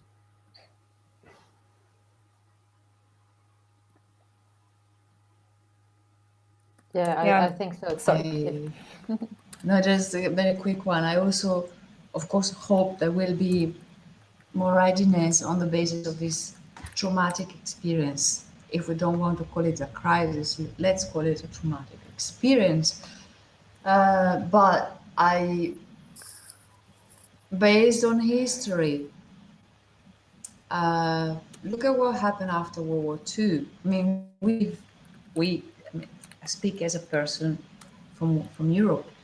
We live in a world that was built after World War II, and we see how how those who experience the tragedy of World War II, they are dying. There is this recrudescence of polarization and radical right wings, but right-wing movement, as if nothing happened. So this polarization, to me, somehow shows how there was a reaction based on that previous traumatic experience, and a certain world was built upon this, and then there was the other traumatic experience of the collapse of the Soviet or the Soviet constellation. But it's very hard to say or to guess how long this readiness, how long the reaction will stay there, because we are forgetful. We are a forgetful species, and it takes long time to learn, and much slower to forget, I think. Or much faster to forget. What did I say? No, you said much slower to forget. I think no, faster to forget. You're right. Thank you. Yes, much faster to forget. So I was also shocked by the unreadiness to react to this emergency. I was really saying, what? You didn't read the paper, you didn't make a plan, a wide scale plan. What? How? I was shocked by this. And I hope, like Marta, there will be a healthier reaction in the future. I don't know for how long though. But I have to say that, I mean, one thing is that the way the crisis, this pandemic is treated is as if, and the way especially people, like in the, the high health officials and the governments are talking about it is like a meteorite hit us, like something from outer space came and hit us and we had like no idea, and then suddenly they're attacking us, and why are they attacking us? We're innocent, there's all this rhetoric, like, right? Why? Yeah, why? Like, yeah, it's what bad luck we had. It's like, it's not preventable. Like, it's climate change, it's pandemics, it's like all of these things are preventable. And so now they're putting all this energy and effort into building vaccines and making vaccines and putting together like some emergency troops that are can come there and suffocate the virus, but nobody's actually talking about like, let's get rid of factory farming, let's stop extracting environments so that the habitat loss results in bats moving closer to humans or pangolins or whatever. Like, these actual causes of this kind of crisis or emergencies or catastrophes are totally preventable, and that's, I guess, it's like typical. It's like you don't actually treat the cause because it's run by the whole world is run by this capitalist. It's because it's a lucrative prospect for big pharma to be like, oh, more pandemics, more vaccines, great for us. There's nothing that actually demands for this predatory capitalism to change, because all these crises are just opportunities to make more money. The billionaires, the most richest people in the world, have generated, I think, like $500 billion or $1 trillion by now during this pandemic. So it's much more profitable to not do anything for the costs and just do something when the crisis is already happening. So that's why I'm not. Yeah, I think that in that, can I? Or I mean, I just wanted to say that I think that in that sense there's not really much friction between like all of us, because I mean, in a sense, I do agree very much with treating the symptom and not the cause, like not like kind of like ignoring the entire whatever root system leading to whatever emerged. And also, we can speculate. I agree with Marcus, and I also agree with all three of you that we might be hopeful, but at the same time, yes, the memory is pretty short, meaning that the traumatic experiences take place, but it actually it doesn't take really much time to forget, and that's the kind of the much more sad part of things. At the same time, if we think about this, like the pandemic as the crisis, and that's a kind of cliche comment which you saw like throughout all the media, namely, it seemed impossible to kind of like slow down air traffic or production in different factories just for environmental reasons, but it appeared to be much more doable for pandemic reasons. So it's like, what kind of stakes are and actually what drives certain things. And it kind of leads us all back to the question of course, capital in the end. So yeah, I think that I'm not extremely hopeful, though I would like to be. As you seem so agreeable with each other, I need you to be then the one who disagrees that you agree, because I think there is a really interesting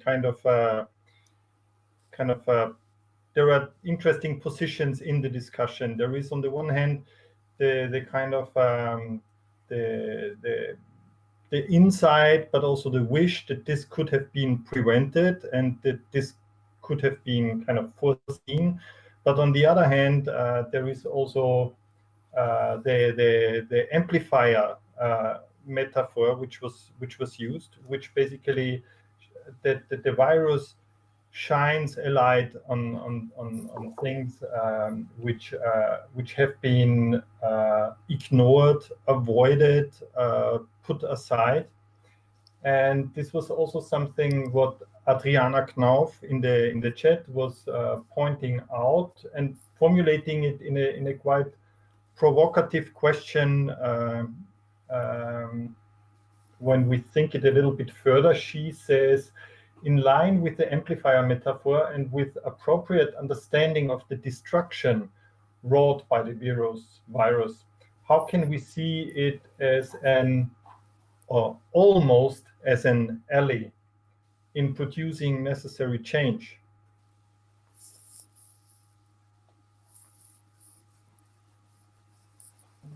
Actually, I think it's it's provocative, and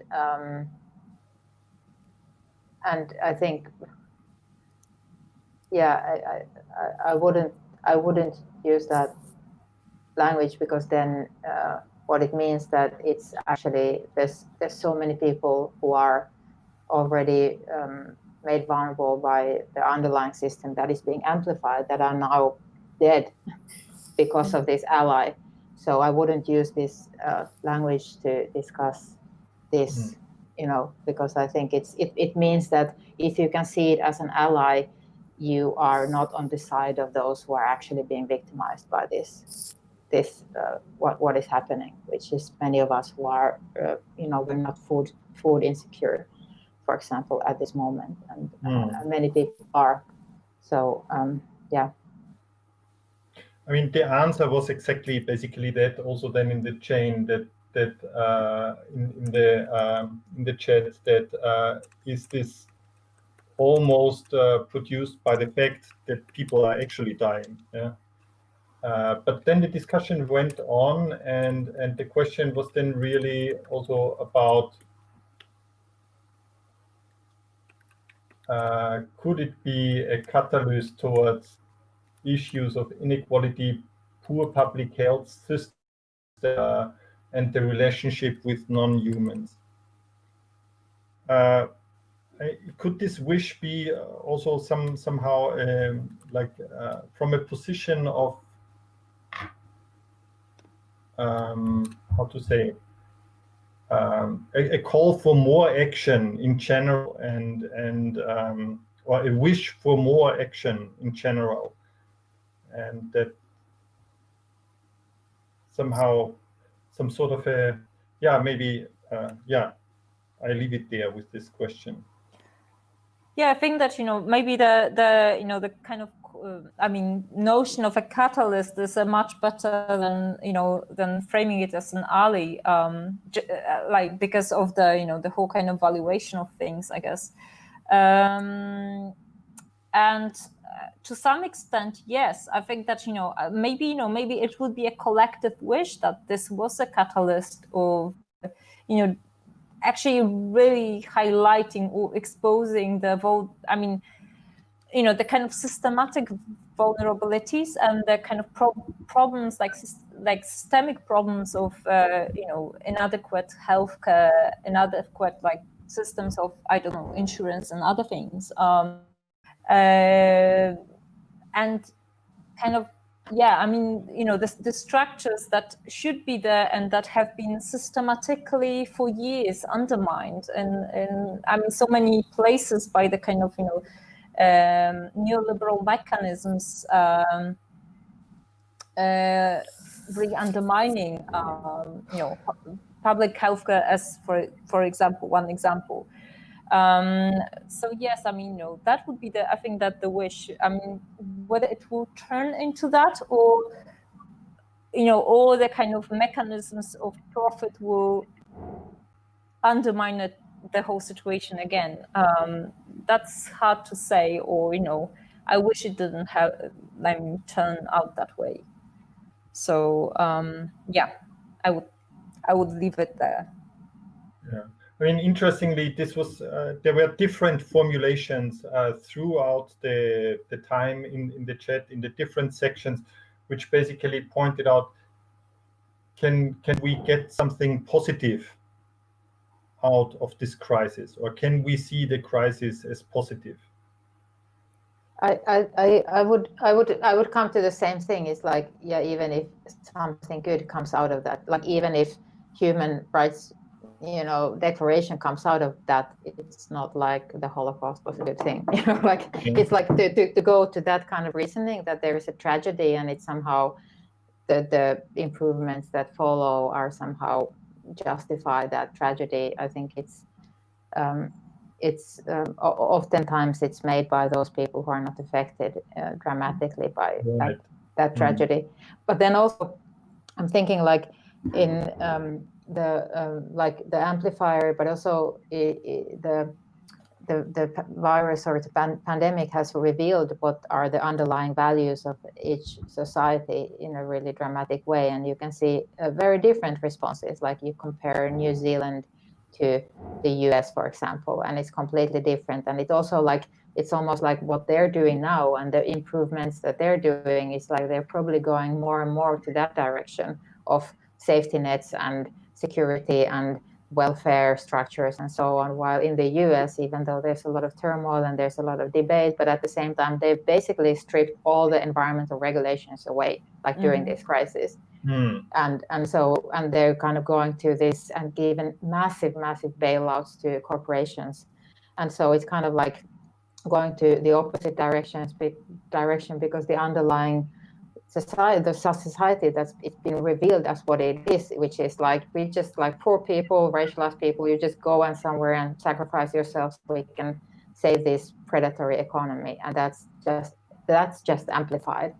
And so I don't know, I would imagine that we actually come out of this into a world where the societies are very different, much more different than they were before, and some are going much more to the direction of like, okay, well, let's nationalize the healthcare system again, or let's nationalize these basic systems, and going more towards like social democratic structures, while some are like totally collapsing in their neoliberal kind of Wild West thing.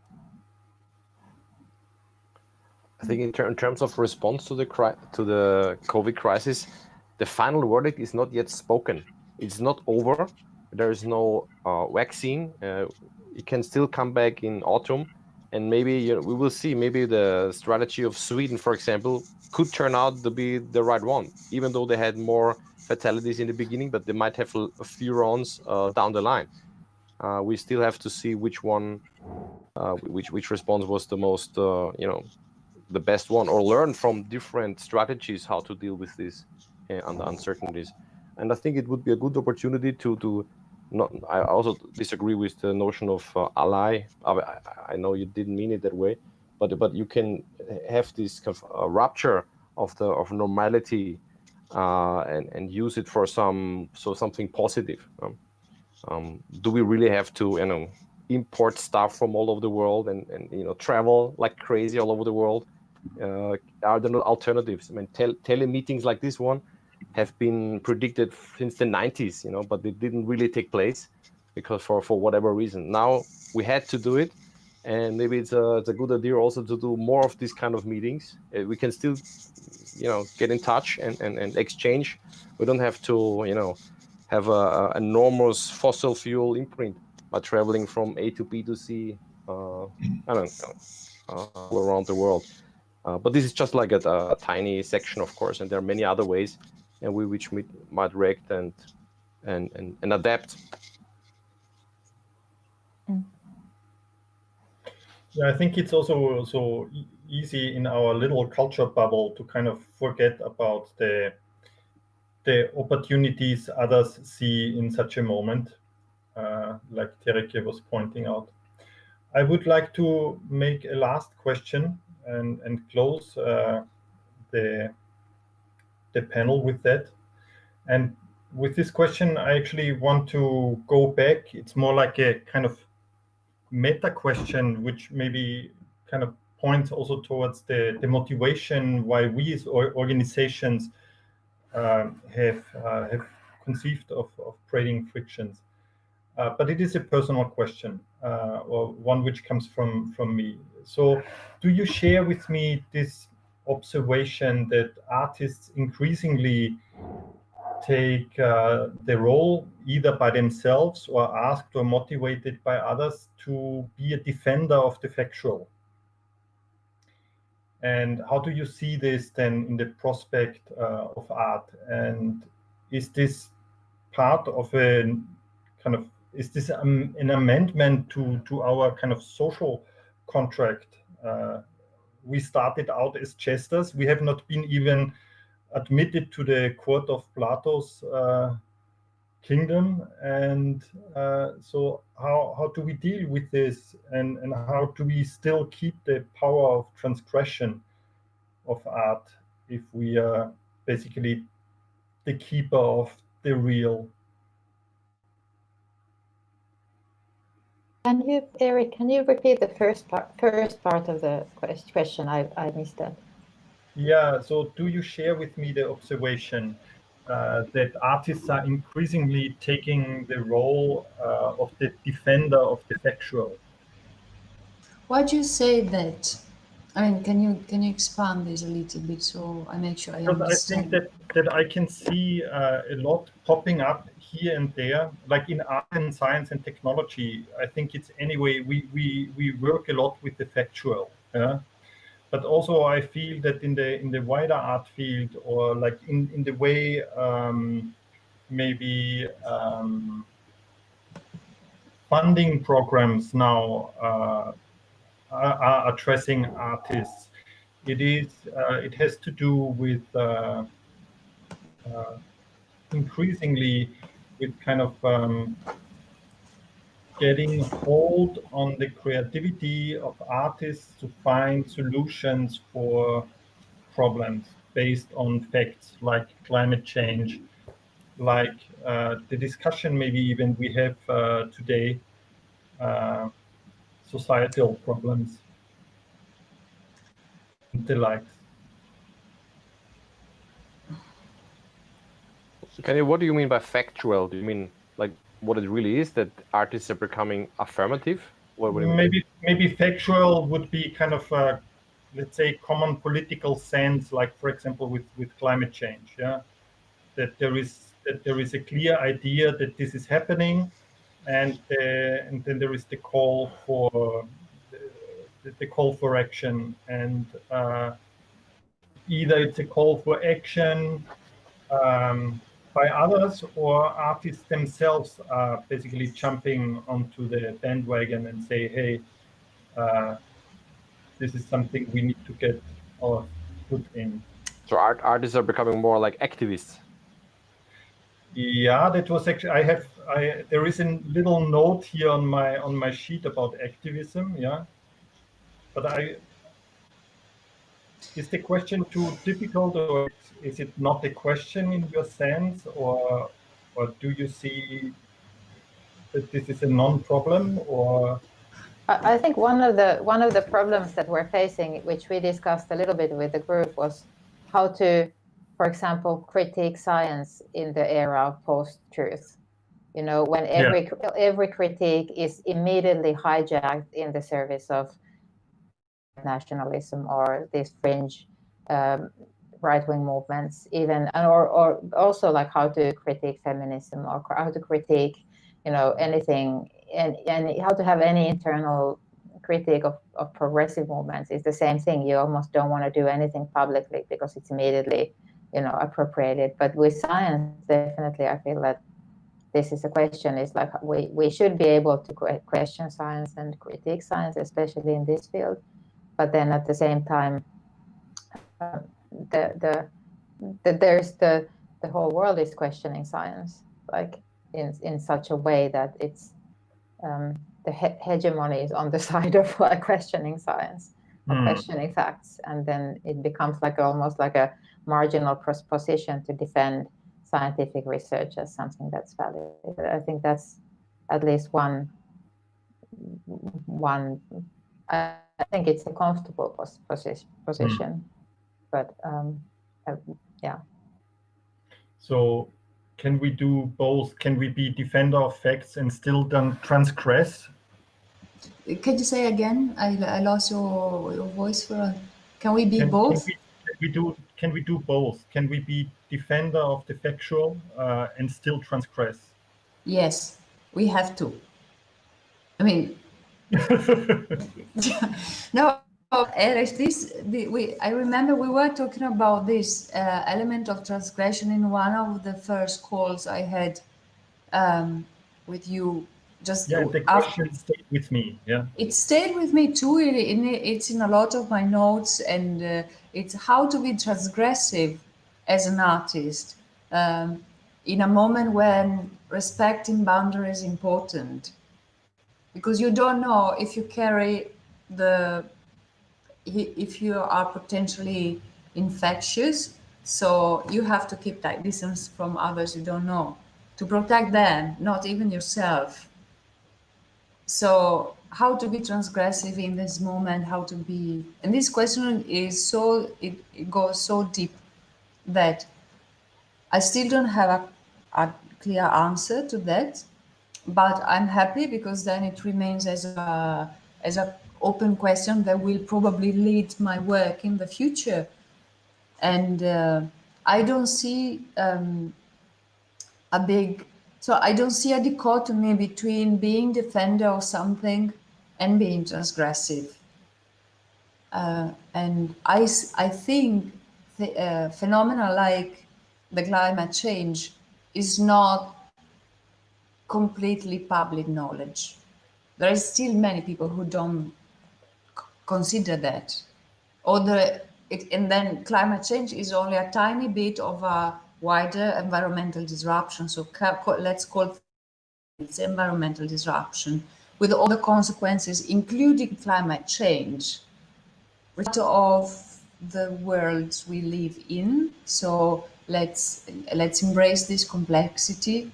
I don't think we want to go back to a pristine nature that who knows whenever it ever existed, since we are part of it. But I'm not sure about being defender of the factual is a thing, because I still think, yes, there are many artists doing great work on certain things, but that doesn't mean defend the status quo. I mean, art is always creating an unsettling zone, placing the observer and the artist, herself or himself or whatever, themselves, in an unsettling zone where you start wondering about what you experience. So this is not defending, and even I think even if an artist chooses to take a more activist role and defend certain values, it's still because there is a discrepancy, there is like a discrepancy in the fabric of the real. So there is probably someone who's more vulnerable, and therefore an artist would react to that. So, and this is rooted in the desire to unsettle. We can call it transgression. Of course, we need to find new ways of being transgressive right now. I don't think the two things are necessarily detached or opposite. Can I just say that I think we had one of the most fruitful and interesting conversations I think we had as a group was around this question that you, Margarita, presented about how to be transgressive when you need to protect other people's or others' boundaries. And this, it's also one of those things that this crisis has kind of brought forward, but I think it's relevant in any time. It's like that's exactly the question we need to be asking all the time. What are the norms? Whose norms are they? That why do we feel maybe safe to transgress some norms that actually could be lethal to transgress for some other people? Or and I think especially in bioarts, this is like a baggage that we have, that all of these transgressions that we're doing happen from such a place of shelter and privilege compared to populations of people who have been subjected to these transgressions all the time. And I think it's one of the reasons why we're having these issues around whiteness in this field, because it's like these conversations become alienated because they come from a place where it's taken for granted that there's a certain amount of safety. So I think that question is super relevant and super like beautifully formulated, and something I've been thinking of a lot. So yeah, thank you for that.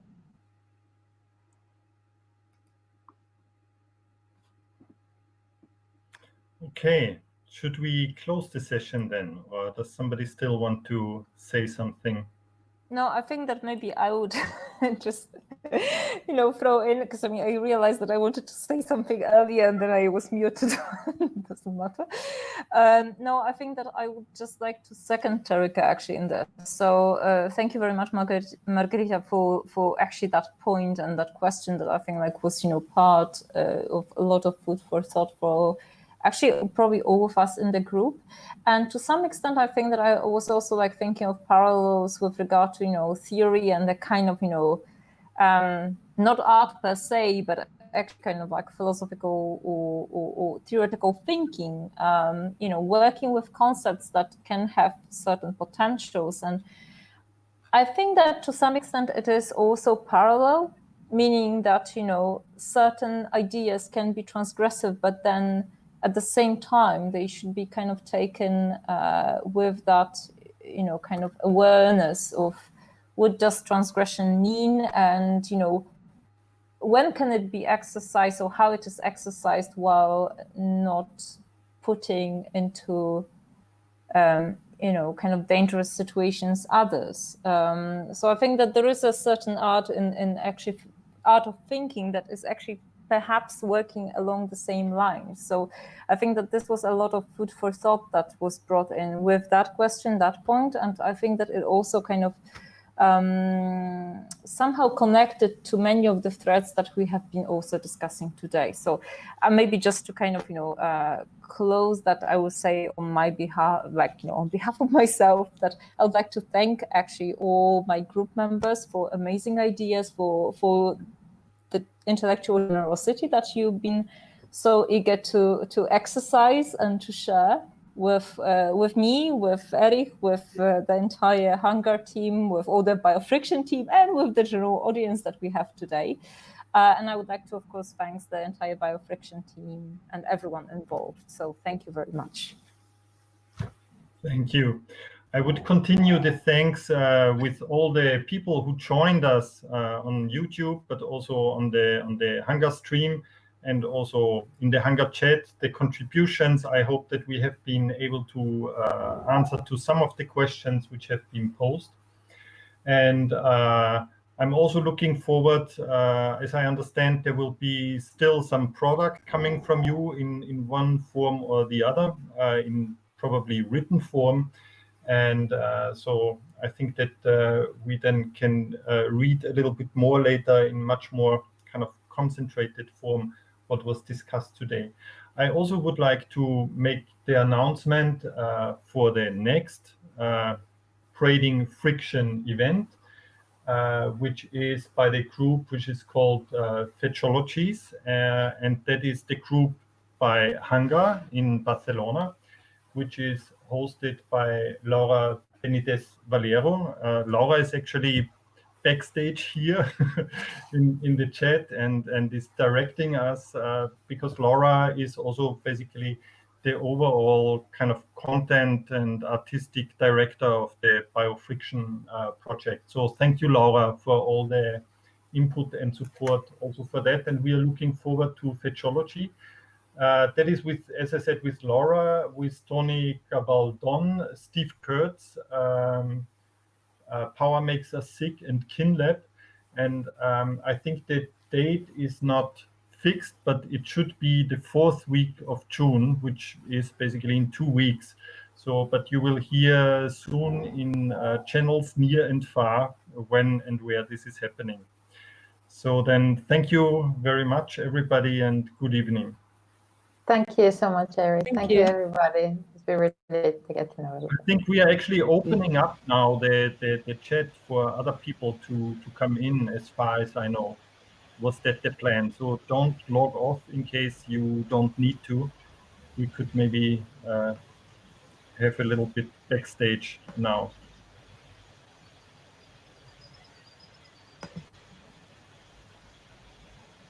Matteo, please let us know when the YouTube stream ends.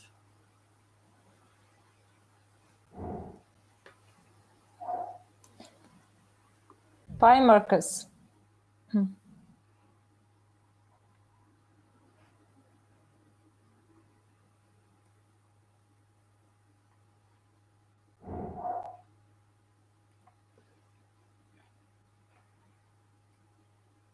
YouTube not ending. Okay. YouTube not ending. No, it kind of goes on. YouTube is endless. Yeah, I mean, I started to, have a Okay. phone preview of what is going on.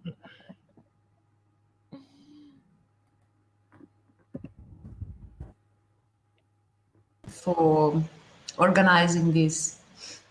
I know there has been a lot of work also. This is also an effect of the agency of the virus. I forgot I wanted to bring this. I think we forgot about different things, honestly speaking. I wanted to bring this point in the conversation that actually the fact that we are doing